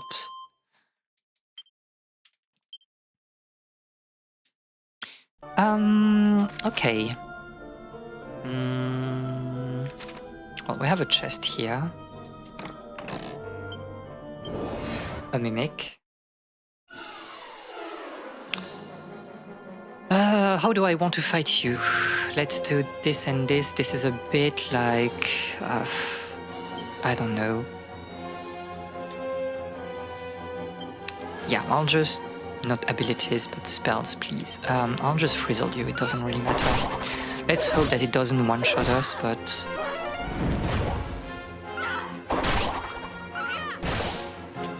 and probably we kill you with normal attacks, right? Okay, mace damage is a bit low in terms of...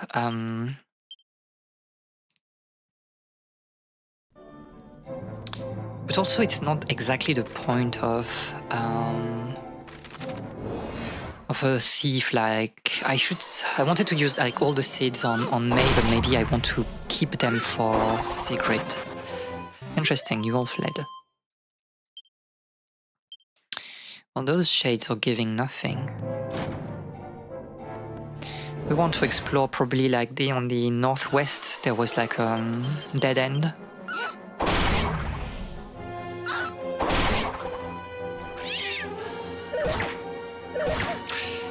Double attack is not nice, but... you'll die here.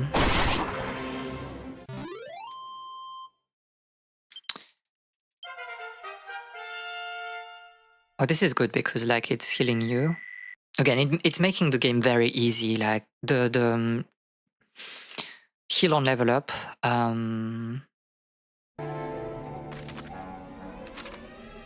I think you don't have to think about like really plunging deep into a dungeon, and it's frightening because you know that you can time your level up to get all your resources back. I think like getting your health back is not that transformative, but getting all of your MP back, it's basically like, yeah, it's just a full rest. This is just too good. What's basically also our okay, so Secret will level up at some point,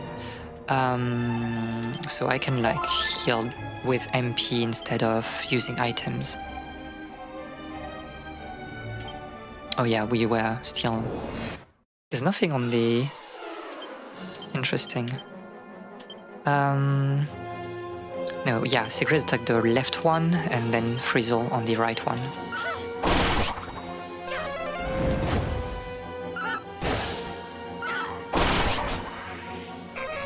Okay, it's fine. They're the only one like left. We'll get like... we'll hallucinate a little bit, but it doesn't really matter at the end of the day. Also, I see like the evasion rate is for every enemy on a boomerang. It's computed every time it hits, not like at the start of a throw. A care ring. What does it do already? I forgot. A wisdom. That's what we... okay. Well, think about that later.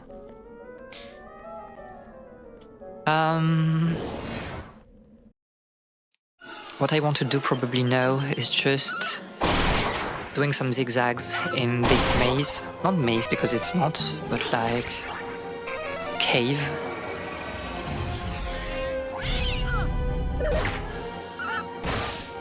And try to check for treasure along the way. Oh, I'm confused, so I'm literally like destroying the party. I don't know. They give so much XP that like it doesn't really matter. We're very close to a level up. There's nothing there.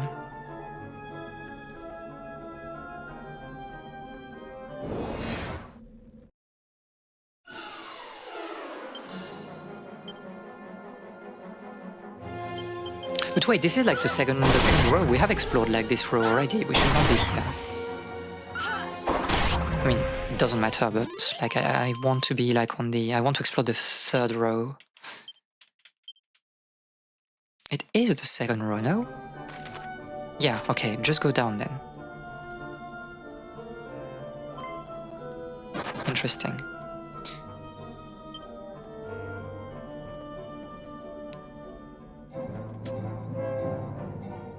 Nothing in here. And the entrance was like on the... The entrance was like middle where east, so like we have seen basically that there's nothing on the rest of the third row. So we can like already go down.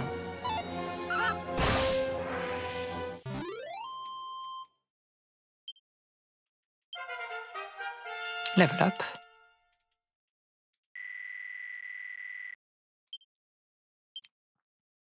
Also, we're getting some coins back, right? Yeah, it starts to be comfortable again. So let's explore here.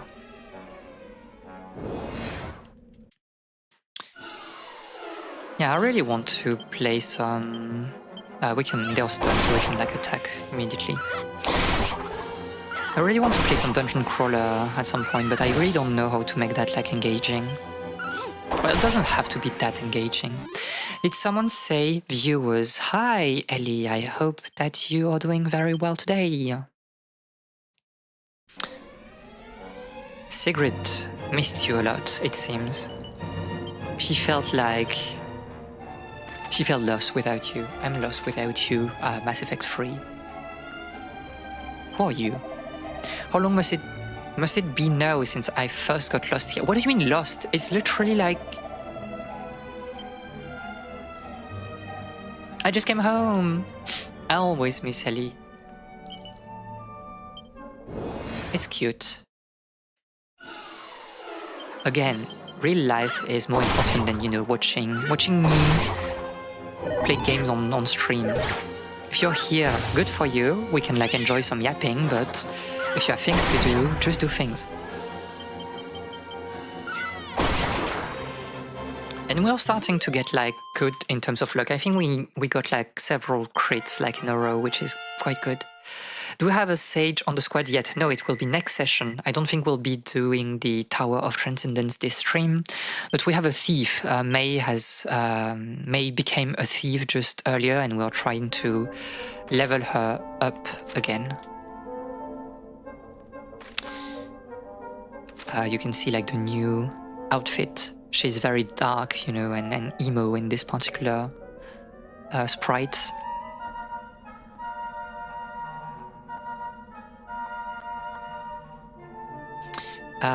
But no, and Sigrid is close. Sigrid is one level away from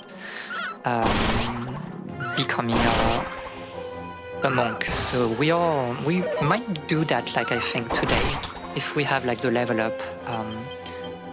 Oh no, we can try. Even if we finish the dungeon and we are not level at the correct level, I'll grind a little bit so we can like have monk Sigrid today.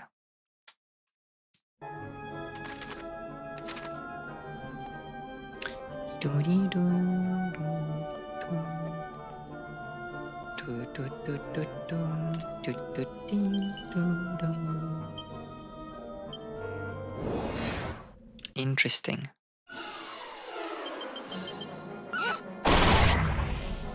I mean, it's getting there. Like the fact that everybody has like a boomerang is very funny, but I think it's the way to go, because for single target we only need like Sigrid. Sigrid will just like be too strong by herself. We don't need anyone else.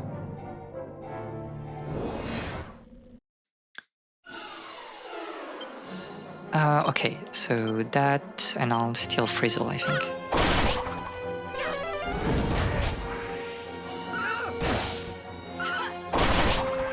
Slightly unfortunate, but he went for a very weak attack, so it doesn't really matter. How far away are we from leveling up? You need 9k basically to go to the next level. Okay. So there we'll be grinding a little bit, I think. Iron Helmet, is it a good one? Oh, I thought it was already updated. Oh no, it's pretty good. You already have one. And the thief cannot wear that, so...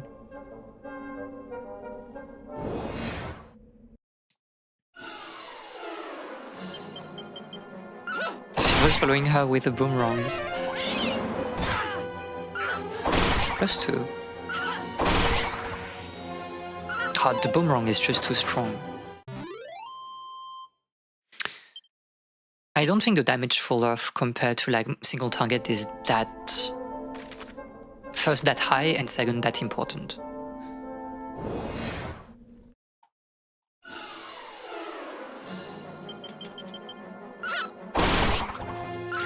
Two boomerangs makes... No, I can't save puns.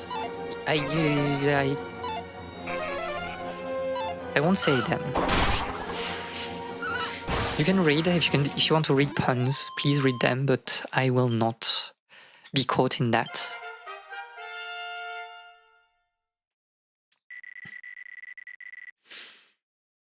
And also, is it the way it works? Like, you know, what is the...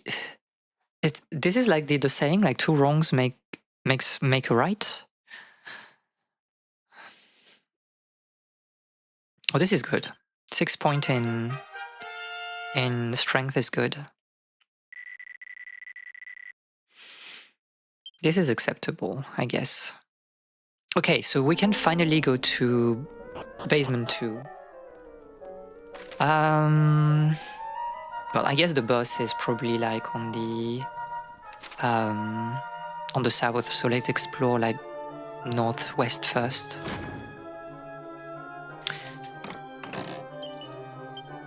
Okay, will we have like a mimic?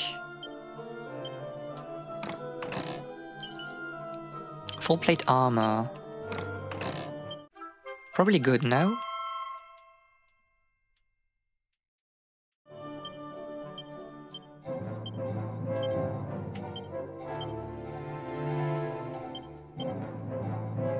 But yeah, nobody can wear that, so it doesn't really matter.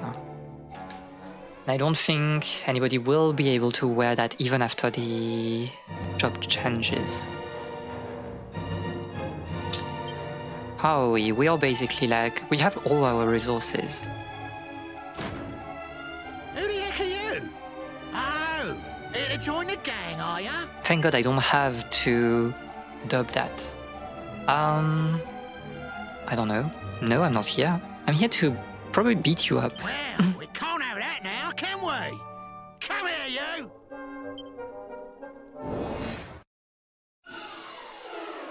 What?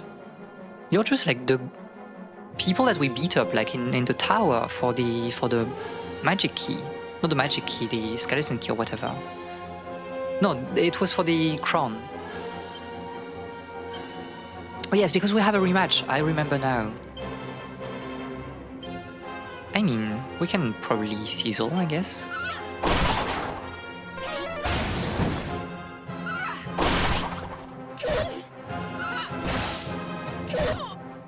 I mean, you're basically doing almost nothing in terms of damage.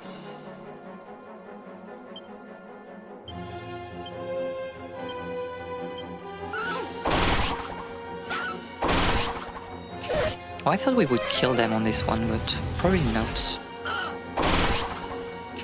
I was a bit ambitious with this. But no, maybe we can kill them without expending MPs.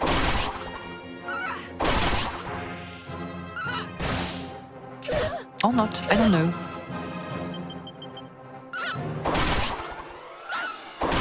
This is, yeah.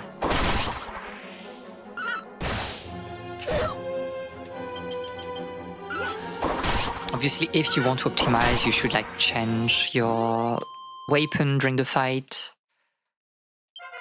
Oh, this is a good amount of XP. No MP, interesting. That's a lot of coin though. There's a bag here.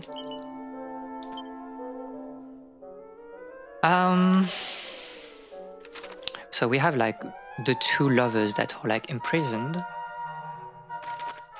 We need to heal probably. Okay, so I'll heal us completely and we'll put like some herbs in our inventory. I'll transfer here. And this is basically, there's nothing more to do in this particular, oops. There's nothing more to do in this dungeon, so we need to go all out on this fight. Okay, let's go. Help! Somebody help me! It is I, Tanaya, who was most terrifyingly kidnapped. Most in the town of terrifyingly Maharata. kidnapped. That's the way people are. Hi, hello May. Thank you for the raid. I hope that you had fun on FF7. Where did you stop? And thank you for the raid, of course. This is like for the people that were world map. Okay, interesting. So you have finished it. I see. Well, this is the perfect moment to stop here after Midgard. But yeah, so for your viewers, it's like back into, you know, classic JRPG since we're playing Dragon Quest III. And we are, I don't know, still in the early mid game, and we are doing the dungeon to get like a ship. So this is like the end of the dungeon. You are coming with a boss fight. Please, there is a lever on the wall over there that will be opening this door. Pull Or putting it, puns in buns. quickly. Well, at least you are.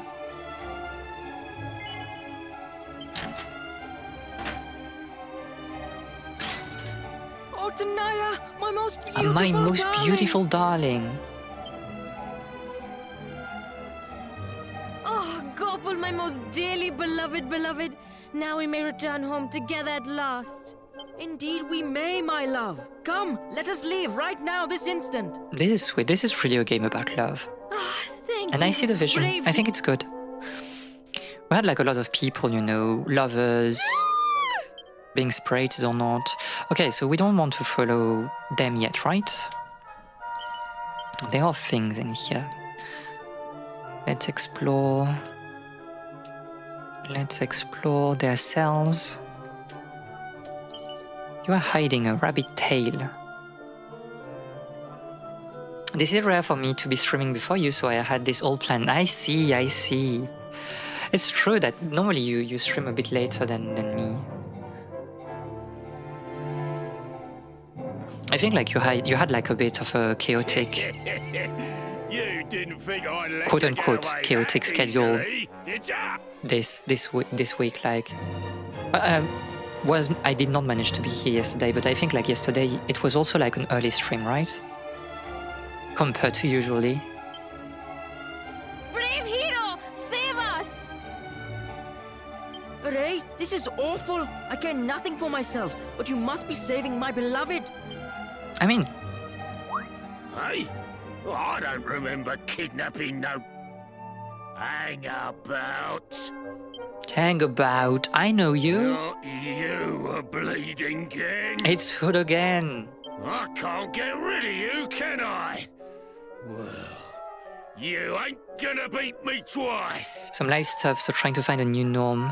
until it gets back to regular. I get it. I think, you know, we always say that it's good to be regular, to have like consistency in terms of schedule, but at the same time, like there's also real life, especially if you have like, you do other things than streaming, you know, being studying or working. And at some point, like real life is more important than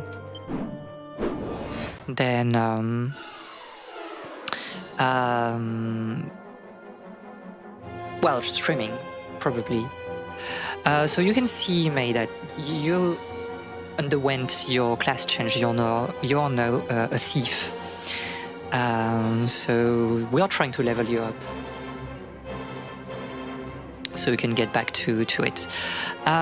So we want to be very aggressive here, and the rule is again to destroy the ads first. So we'll do our classic setup of accelerate. Probably Magic Barrier is useless because nobody is casting spells here, I think. I don't know, I'm not sure. But we'll accelerate. But I think May should like her spells because her spells are still very good. We could also like Cabbuff on the first turn, which is probably like a good idea. I don't know. This is a good crit. You are different. You have a different sprite. Indeed. I don't know if we can change your color though. Well, I don't remember if the color was just for the hair. I can't remember. Okay, so this is pretty good. I don't think they're that strong, to be honest. We can Kazap. I mean, why not? To be honest, why not? And let's sizzle here. Are you more... I don't know if we should use fire or ice against you. Normally we would use Kazap, but I don't have Kazap. We have decided to not go for Kazap on the level up of Mage, so I'll just sizzle and we'll see how much damage it's doing. I'll hydrate here. Thank you.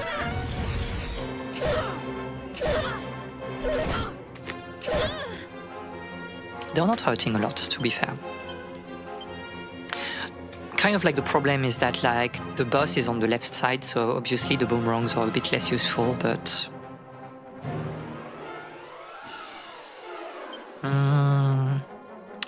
we need to use spells. It doesn't matter, we need to go all in, I think. And let's try Crackle, maybe. Well... Oh, Crackle is... okay, this is strong, this was strong. Murder them with hydration. I mean, if we... She's here for my well-being. I'll stretch as well. Thank you. Yeah, I did like some piano also before, like today.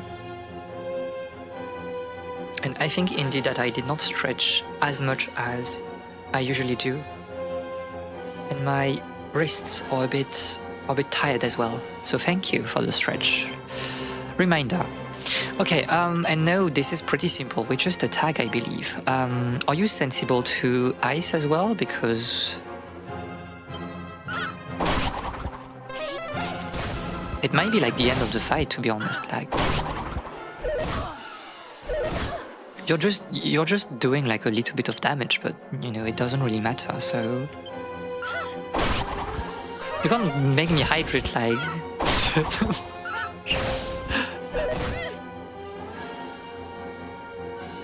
Okay, I need to heal myself. What? I can't, you know, drinking too much is not a good thing either. I'll take another sip for you, but... Oh my god. I'll do that. I'll take a sip just after I finish this turn, but... agility is back at normal. Let's just use Crack again, probably.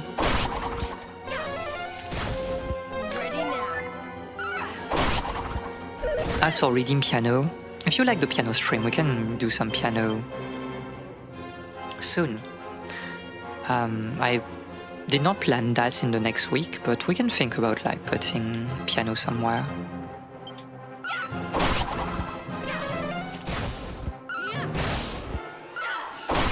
That's why I have a cooldown for these. I need to set that up. You're right.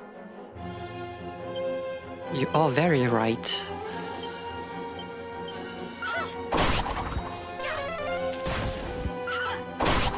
I should try fire also. Maybe it's... Sometimes he takes a double turn, sometimes not. It's a bit intriguing to me. Is fire okay? No, this is freeze that I want. Well, goodbye.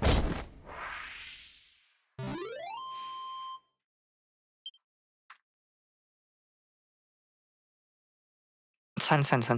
There's a joke every time with... No, it doesn't work because... I don't know.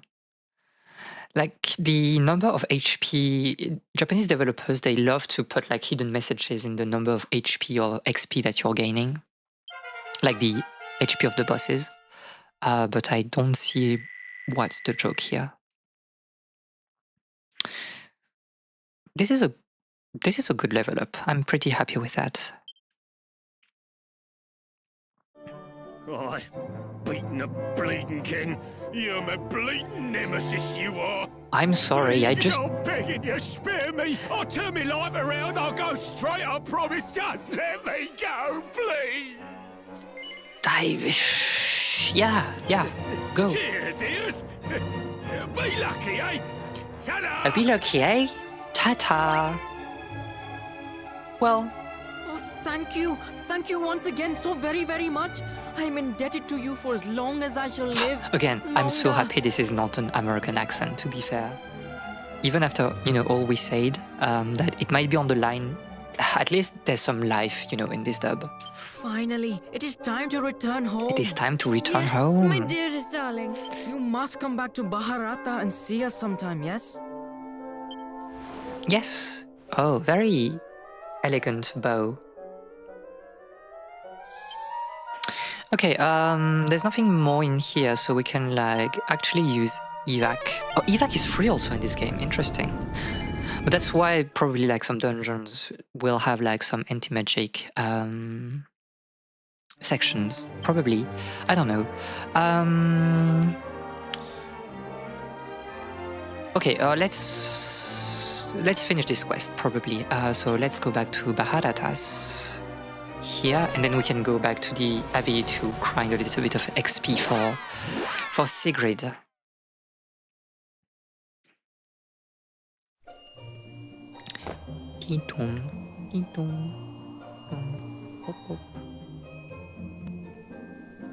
So that was this building, and we want to talk to the old man. No, wait, what? Namaste, and welcome to the Namaste. Emporium of Spices. Array, but it is you, Savior Ji. It is I need to get Gopal Gupta. I am still most thoroughly in your debt for Get all more that you used have to done. Indian culture as well. I think it's a very, it's such a big culture, and I'm a bit lacking in that respect. So this overworld music has been stuck in my head for 2 days. I'm Are sorry. you here in search of black pepper? Or am I? perhaps? Then allow me to get you some right away.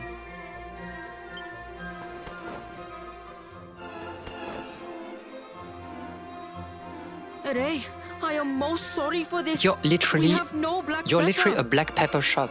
How is it possible? However, do not look so glum. Do not look so glad. There is a trader we do business with who always has some to hand. You should be able to find him in All Trades Abbey to the north. Tell him Gopal sent you. Gopal. Oh, Savior Ji, please. I could not be taking any reward from you for this. The fact you have saved my best beloved My best is more beloved. than enough. Now, it will take a little Very while to funny. It's reach very All sweet. My Trades best Abbey. beloved. My beloved First, beloved. cross the bridge I think it's close sweet. to Baharata before making your way Well, we know west where of it luck. is, but... And thank you for everything you have done, Savior Ji. Well, thank you for, the information for the black pepper, probably. The black pepper economy is in shambles. Capitalism. Early capitalism.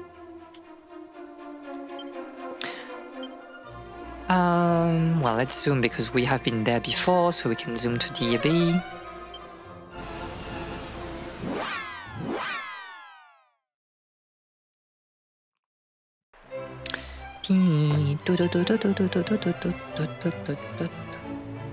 Are you?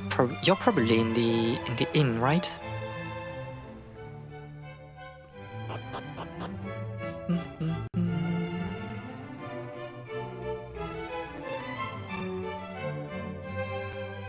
Or maybe not, because I see no quest markers. So you're inside the abbey. Well, we can rest at the very least. Oh, we got like a lot of money as well. This is pretty good.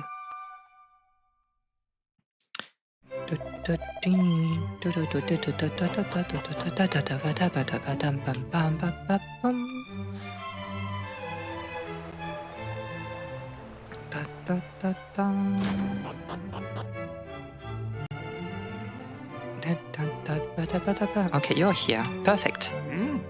Why, yes. I do supply a merchant in Baharata with black pepper from time to time. But what business is that of yours? Oh, are you a friend of Gopal's? Oh, then you are a friend of mine as well. Incredible. I'll give you Capitalism, as much but everyone pepper is a as you friend. want. Can you believe it? Here you go. I hope it's to your liking. Just a pinch of black pepper. Pepper is so good, to be honest. Like, I think. Okay, this is my cooking rant. We have reached this point in the stream. So just like the real world, I think not. Okay, so here we go for the cooking rant.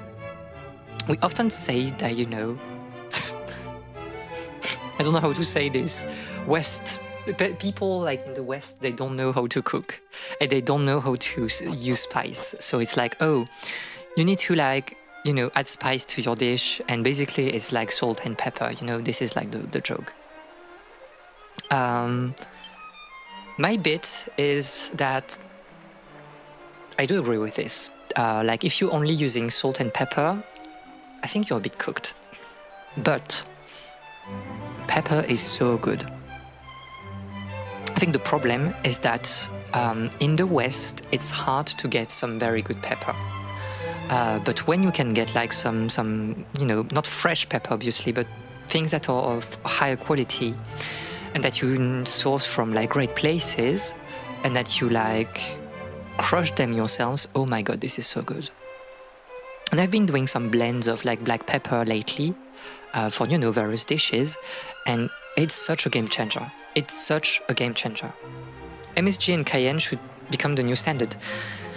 I think like right now my go-to spices when I don't want to, you know, when I'm lazy, it's like I don't use MSG a lot, to be honest. But I'm using a lot of paprika. I don't know why. I think I'm in my paprika arc right now, and this is nice.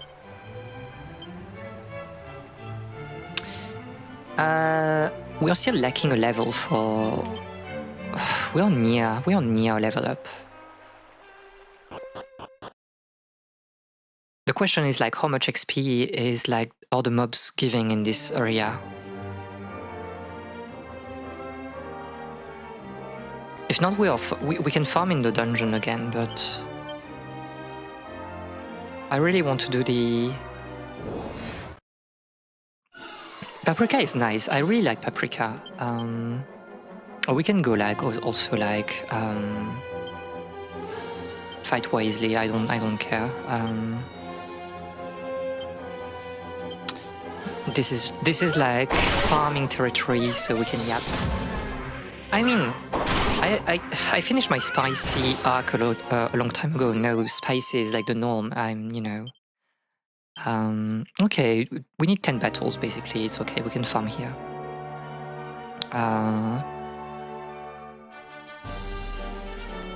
And especially because I'm cooking, you know, for people that are used to eating very spicy. So I don't know, spicy. Oh, there's a metal slime, but did we kill the metal slime? I'm a common enjoyer. I get it. I wouldn't use common everywhere though. Oh, this is good. So we can farm like metal slime in here. We should farm on the north then. Because it's giving like, as you've seen, like a lot of XP. That's how you basically level up in Dragon Quest games. If you are not aware, you're just finding metal slimes and you just crush them. Oh, but this is why also like being a thief is really good, because like we can use like the assassin's tactics and it just one-shot them. To be fair, when I'm cooking for people that are not used to have like she's crazy. Okay, May is crazy now that she starts to level up again and she has all her abilities that are crazy. So what I wanted to say is that when I'm cooking for people that do not handle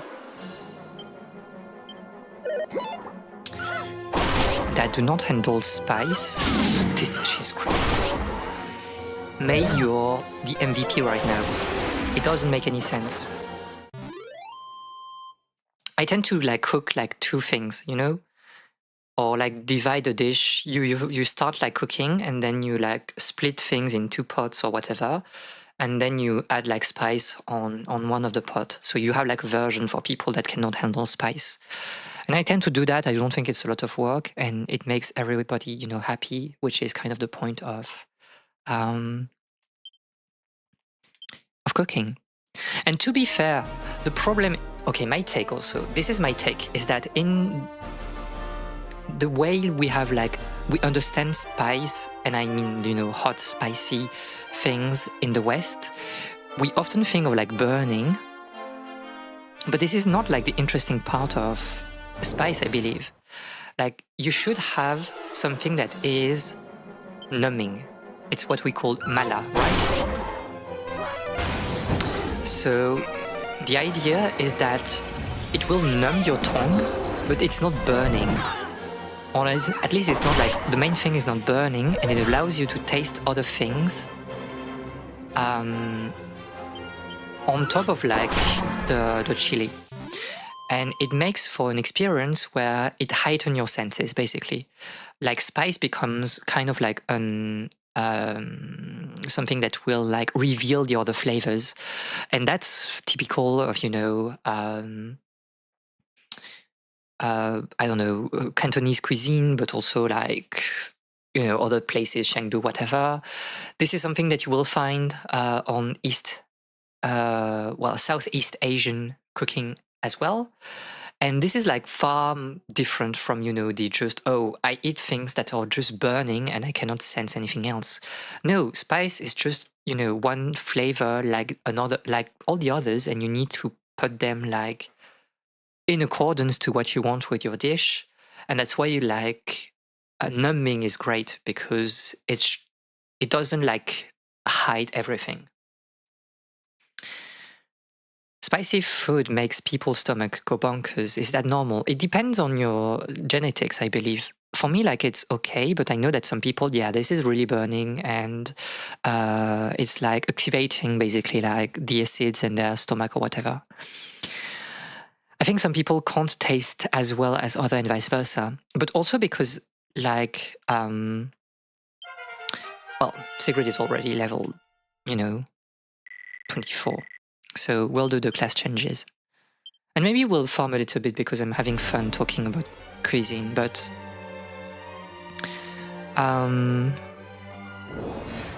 yeah, so some people can't taste as well as other, and vice versa. It's like you need to educate your senses, right, for particular flavors. It's also why some people don't like certain flavors, like I think sour and bitter, or very or tastes profiles that are very, you know, hard for Westerners. But this is something you get used to when this is part of, you know, your regional cuisine. And it's the same thing for spice. Like, if you have been eating spicy since you were young, like, it has become part of like your regular diet, and you will handle spice a lot. And controversially, if you have been eating a lot of very spicy food, to get like the same kick, because you have burned like your taste buds, you need to go more and more in terms of like spice levels. And that's why people need, or like, oh, I don't sense anything, like this is not spicy at all. But this is not good. Normally you should still feel the spice, but you need to get used to it. If you cannot sense the spice at all, then there's a problem like with your taste buds. And yeah, this is there's genetics, of course. There are habits, hitting habits as play as well. And I think that's why, cooking is so interesting, because you have like so many different people and so many different ways of like enjoying food. I still have like some, trouble with like the whole American way of eating certain things. For example, like fries with like milkshake. This is still a bit too crazy for me. But I'm trying, to get a bit more open-minded. And yeah, long COVID can also affect it, sadly. Yeah, I did completely. It's the case. Like I know certain people around me that were still struggling with that. Like one of my friends got like long COVID, and she got like COVID like multiple times, and she is not able to like enjoy, cooking as much as she did before. And this is just very sad. So another reason why you should like be aware of like, COVID and all those things, because we only have one body, and if you like, destroy yours, then it's just a bit cooked. You talked about COVID, and there's like some clusters back, in Asia, so we need to be careful. Like right now it's summer, it's getting hot, people want to go out, there's a lot of conventions, of meetings, gatherings. Do not get cocky. Wear your mask, especially if you're, in places with a lot of people, because I think like we'll have some summer cluster right now, and this is not good. You do not want to get sick. So be nice for yourself, and for all the others, wear your mask in public. I don't know why it's such like a bad thing in the West. It's like we went through like a pandemic, and people have not been traumatized by, by this. And it's like, well, I still wear a mask to work, and considering it's a healthcare store, I wonder why nobody else does. It's like...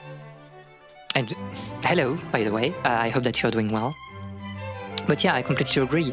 I think like, it's just a piece of clothes. And maybe, some people find this a bit uncomfortable, and I can get it, especially if it's very, humid, moist. No, well, this is not moist, but humid and heavy. It's a bit annoying, but like... During this winter, I think this winter was like pretty harsh in terms of diseases in general. Like the cold and the flu were particularly like strong, and it's winter. I think wearing a mask in winter is good because it covers also your face, it protects you from the wind. There's really nothing negative about like wearing a mask in winter compared in summer, I mean. But I don't know, it's just a piece of clothes at some point. And we talked about that, and I talked about that a lot with other people and off stream. But in Asia, the SARS pandemic in 2003 was a big thing. That was like really, really big. And that was traumatizing for a lot of people. Like a lot of like protocols were implemented at that time because it was a serious thing. And people also started using masks a bit more because basically everyone in Asia had, some family members or friends that died because of like SARS. And I think this is also part of like the shift of collective consciousness when you have like pandemics. You go through it and you're like, oh no, this is serious. People are dying. I know people that died. And so I'm getting more serious about that. And I think like in Asia and Asian households, immigrants, you have like this history where people are taking things a bit more seriously. And with the COVID, it was such a big thing. It was traumatizing for everybody. People know other people that, passed away or got long COVID because of that. But because the politics, the health policies are so bad, we are still at a stage where we're basically forced to do like auto policy ourselves into like wearing masks. It's like, oh, I do that for my community because the government or whatever has not put like anything to help people like get more safe in terms of disease. I don't know, like for example here, the vaccine shots are harder and harder to get in some countries, and especially in the United States. We saw that a few weeks ago. People cannot, you don't have like the vaccine shots for COVID at all anymore. And it's down obviously like right now to us to like wear, the masks, to do like those small gestures and habits that are helping us. And I think it's important. That's why, I want to talk like a little bit in depth about that, because it's for like the community, but it's also like for us individually. I've not been like sick for so long because, wearing a mask always, not like just a surgical mask, but like an FFP2 that will also protect you from other people, like germs and whatever. It's a game changer. You don't get sick. People around you are not sick. And you don't have to go through like, oh, I'm, working during the winter at my workplace and then I get sick like every 2 weeks.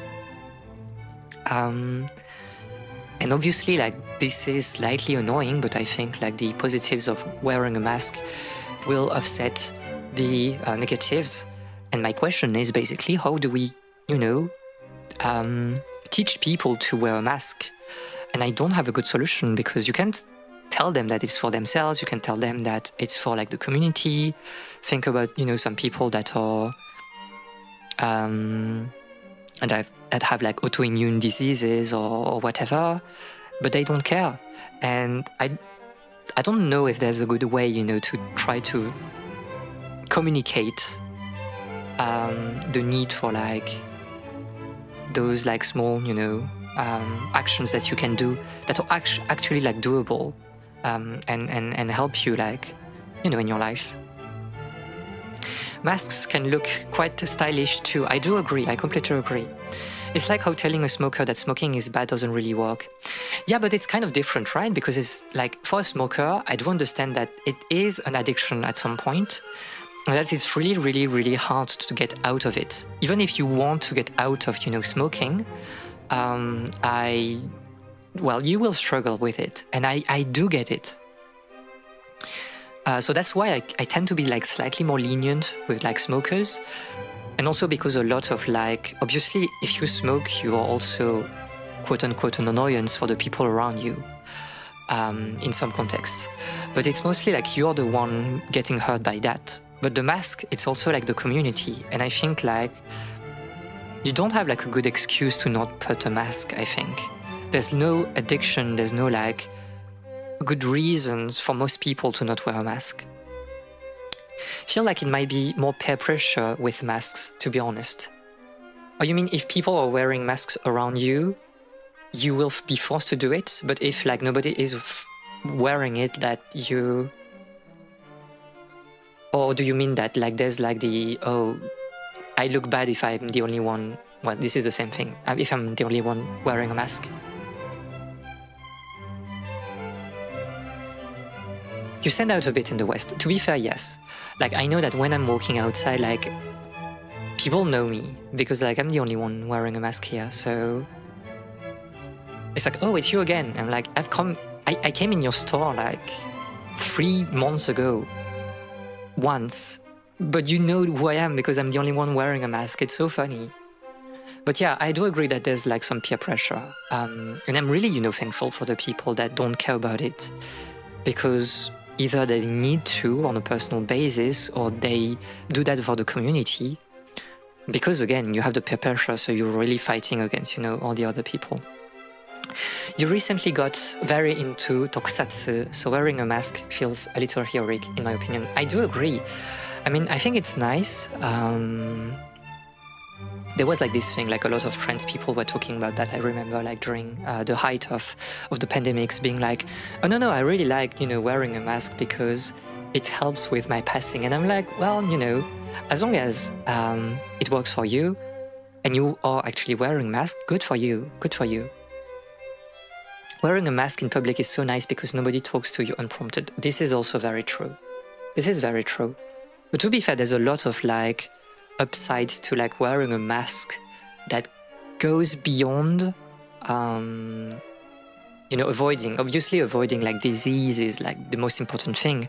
But this is just like some good reflexes and a good reflex to take and it will help you on a lot of different things. I think it's good. And I think there's a reason why, I wanted to say in Japan, but in Asia, people are wearing a mask. There has been some push back, obviously, during COVID, but I don't know, it's like, at least when you're sick, you should wear a mask. It feels like, the bare minimum. Okay, so this is time for insane Sigrid. And also, like, I do understand that people do not want to wear a mask always. Like, I've not started to get like unmasked in general, but like if you don't want to wear your mask every day and when you're walking outside, I think it's fine. If you're not sick and if you're walking outside with like not a lot of people on the street or whatever, just in the street, it doesn't really matter because like the air, like the circulation of air is just so good that we don't care. But I think, yeah, when you're sick, when you're like indoors, at the very least, it's good etiquette to wear a mask. Yes, this is the time for martial artists. We are so back. Oh yeah, and you're an aristocrat. This is like, this is your personality. Sigrid the aristocrat. You change your personality along the way.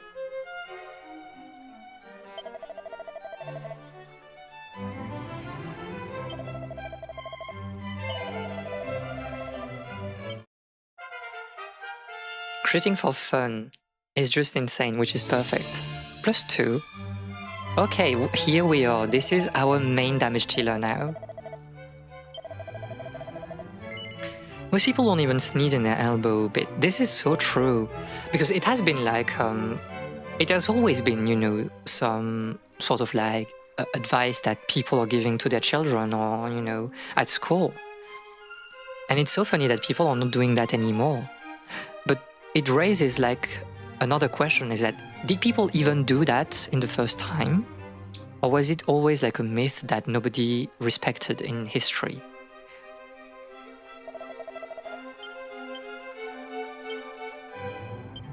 Okay, so there's different choices that you can go with martial artist in Dragon Quest. You can go like no weapon and just punch, or you can go like clothes, and clothes are really good.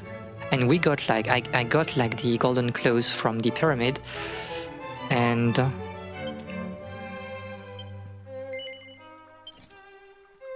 she will be very strong. I don't know how you can like wear clothes and a shield at the same time, but don't ask questions. We can put you the interesting.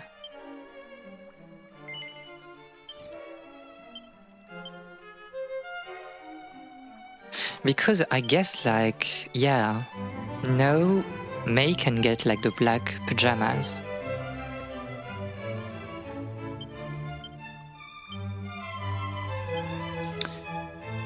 So now we need to go all out on strength with Sigrid.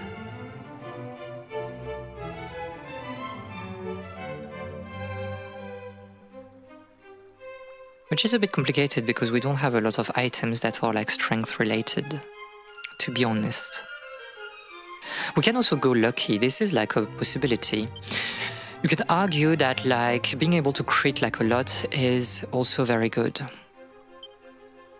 So I don't know. I guess we can.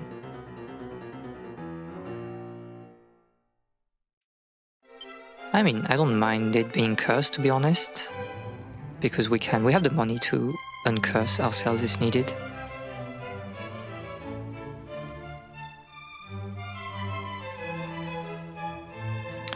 Nothing is really augmenting luck, so I think we are okay with that. People don't anymore.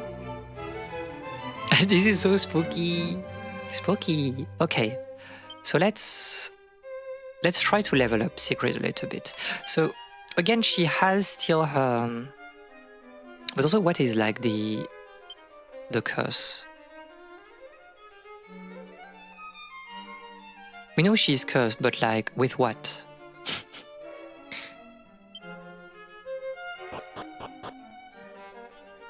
I just want to see how Sigrid is performing in battle. Okay, we'll do like maybe the uncurse later, I don't know. Also, we need to finish also the quest. We need to bring the black pepper to to the king. I forgot about that. We were yapping too much about, things. So this is the end of Far Right Sigrid. Interesting.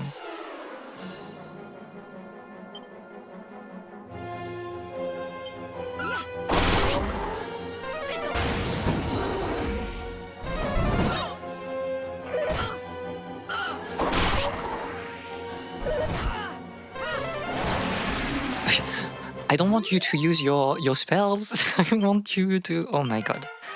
Well, she's level 6, so it's okay. Oh, she's starting to learn. This is good. This is a good... No, this is good. Okay. So let me heal. Sigismund is cursed. Yes, finally. Okay, let me... No, we'll do a fight, but I'll put like Sigrid on manual so I can check her damage. To be fair, her damage will be a bit low for now because she's still, level 6. And she plays also at the end, so obviously we have like May just... She's a thief now, but she's still like crazy on her spells, so... I need to put like everybody on manual then.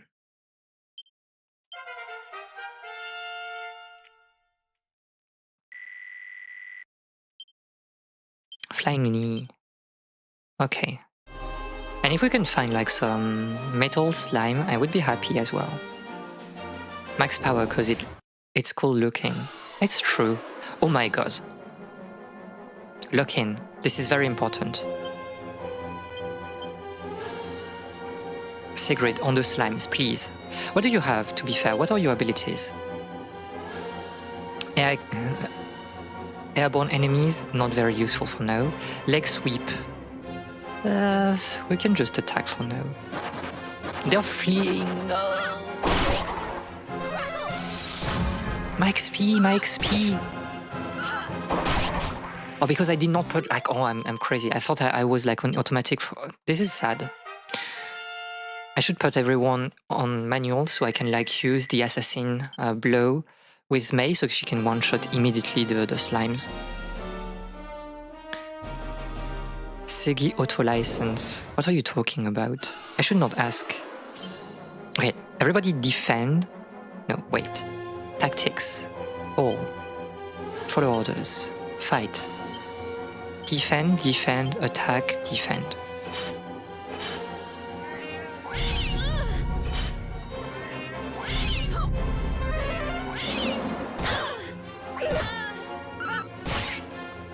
It's not bad for level 8. It's not bad. Obviously, we want to level up a little bit so that Sigrid unlocks like the really big abilities, but I'll take it. A cat suit like that.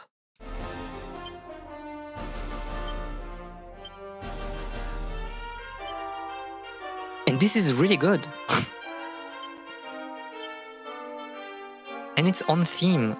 But maybe we want to put the catsuit on... I don't know. What are they talking about? +2.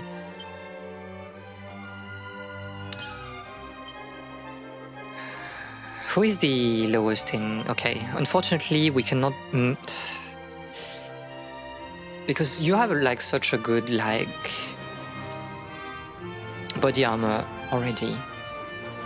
And as much as you could really be like, you know, this is like the sociological cut slice of like cigarette. Okay, monk, check. Cat, check. Orange, check. But I think I need to put the catsuit on somebody that really needs it. So who has the less defense in the party? It's May. It's May. We need to put that on May. I'm sorry. I'm sorry. May, you're the cat.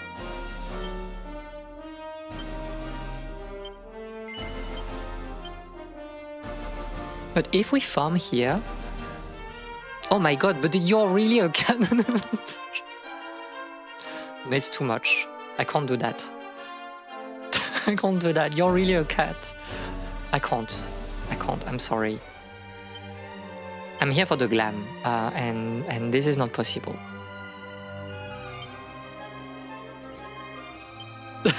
We can't do this.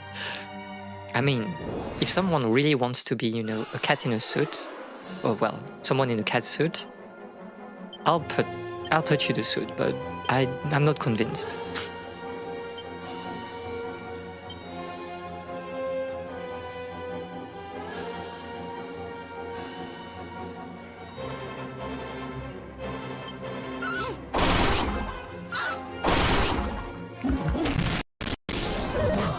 Why am I farming?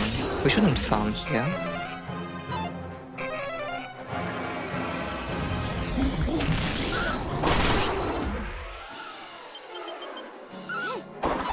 A cat in a cat suit.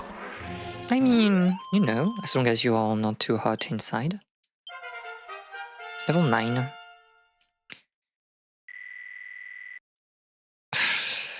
Not the best level up. We would have wanted like a bit more strength, probably. And a bit more luck. But, you know, we take it. The cat is very hot. Exactly. I can feel that my cat is, you know, starting to suffer a little bit from the new temperatures.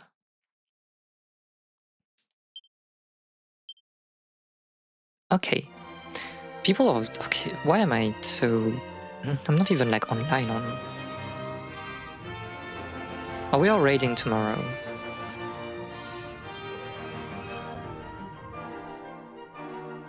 Interesting. Okay, I'll zoom. And we need to finish the quest, so it's on Portoga, t'es chaud? You were talking about this, like I really want to get into Super Sentai as well. I had a small period of my life where I started to get into it, but it didn't last very long. I mean, we want to talk to the king, right? But maybe when it's daytime.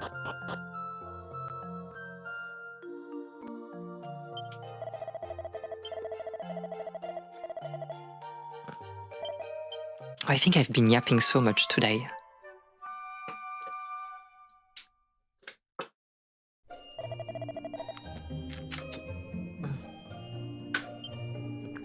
Sorry.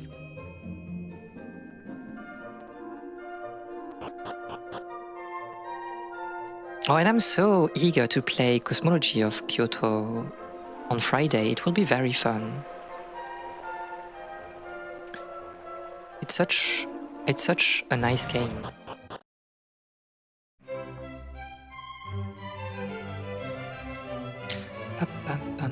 It's on the left side.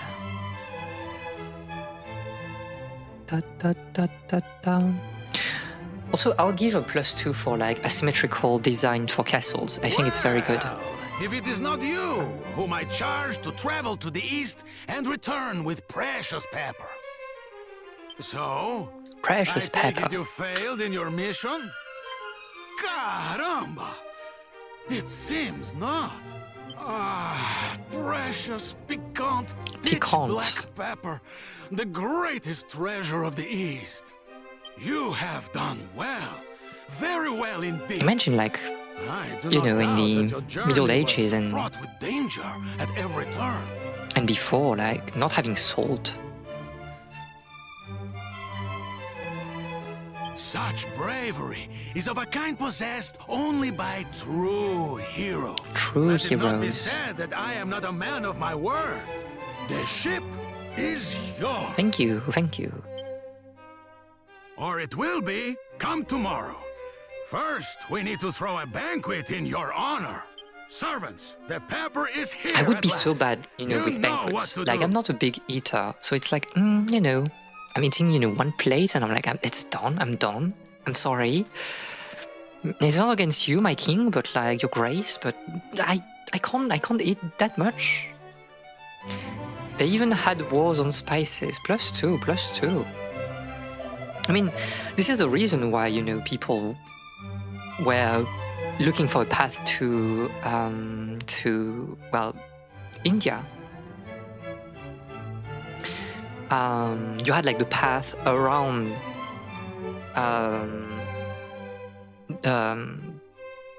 Africa, obviously. I can't remember the name of the location in English. It's Cap de Bonne Espérance, which is, I don't know, Good Hope's Cape, whatever. And then you wanted to find a route to go like by the west, and that was like Columbus' idea, because it was like this rivalry. This was this rivalry between Portugal and Spain, and you know how they divided the world in basically two halves for their respective empires. Or how is called like the treaty? Is it the Tordesillas Treaty? Oh my god, I can't remember.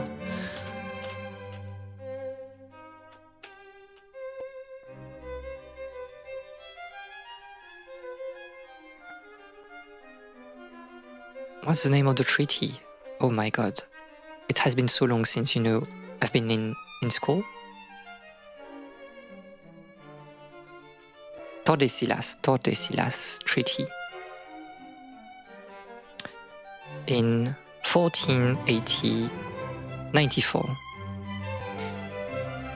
And obviously, like, Portugal had the east part of the world, and which means like Africa and Asia, and Spain had the western part.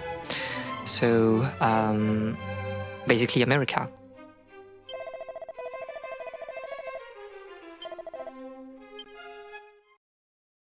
Also, I think, you know, people love petting cats and dogs and whatever animals in games. My pleasure in video games is to see food. I don't like when games are like not showing the food that people are eating, because that's what I want to see. Can you hear me? Yes, Mum, I can. The next step of your journey awaits. The seas beckon.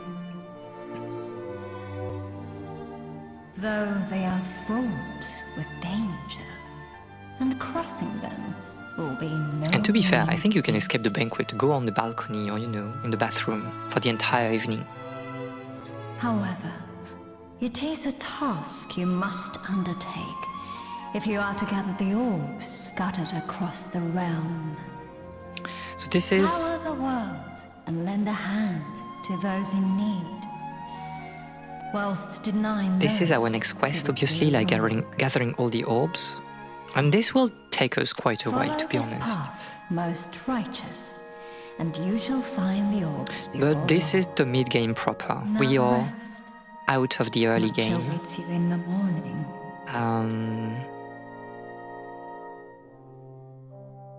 And then there's a twist at some point.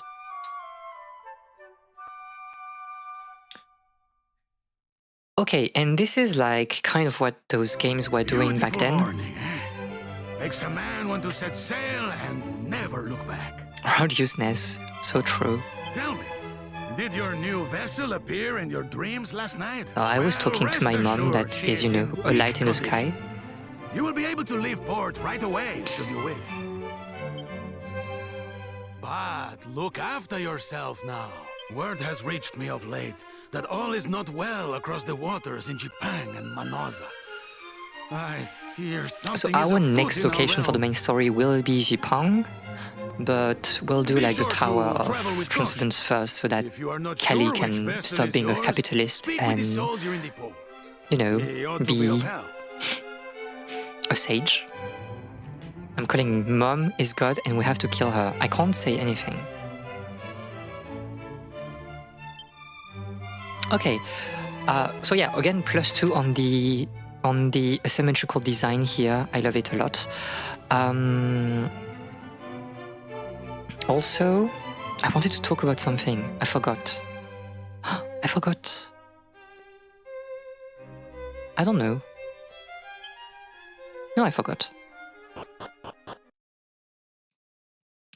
I wanted to do a small stream and we are streaming for we have been streaming for 3 hours and a half, so it was not that small, I guess. Okay.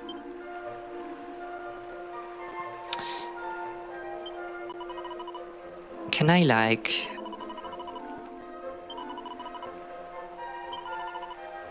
lift the curse on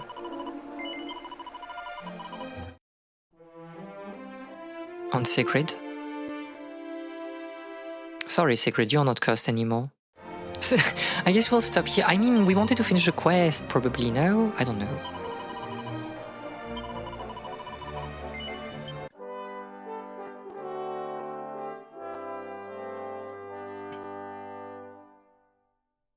Okay.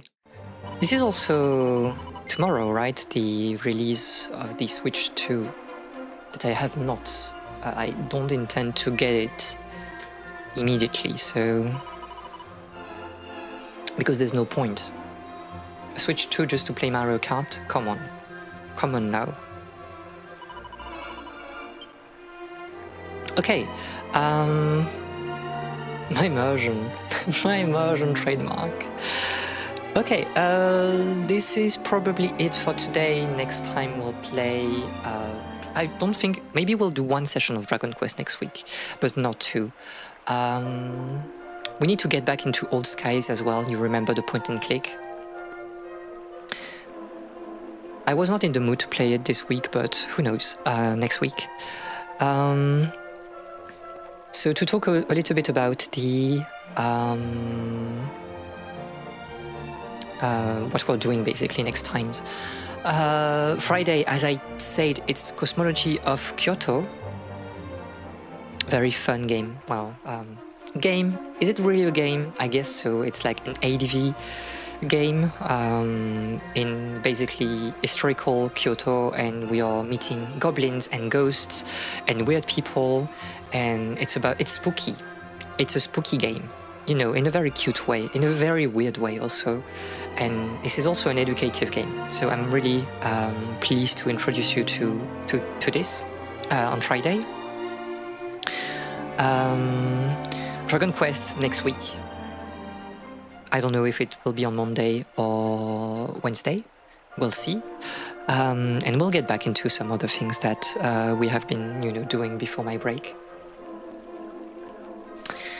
And that's basically it. I might want to plan at some point a piano stream and an educative stream, like a leaf of their books or whatever. But I talked about that last session, and I want to reiterate. I'm still working on the Sumida River, and if you have an anime that is, my topic research, my research topics nowadays. If you have an anime pretty short that is fitting, the bill, that might be interesting for me to analyze and to do like an anime club, just send it on the server. Send it on the server, ping me there, and we can plan like another anime club because I think it was fun. even if I did not watch the anime with you. I think talking about it was fun. So yeah, feel free always to give like recommendations of, you know, games or whatever. I have like my own list, but like if you really want to see something, I'm happy to explore a little bit of what you want to see. So thank you very much for today. Have a wonderful evening, and I'll see you on Friday. Bye bye.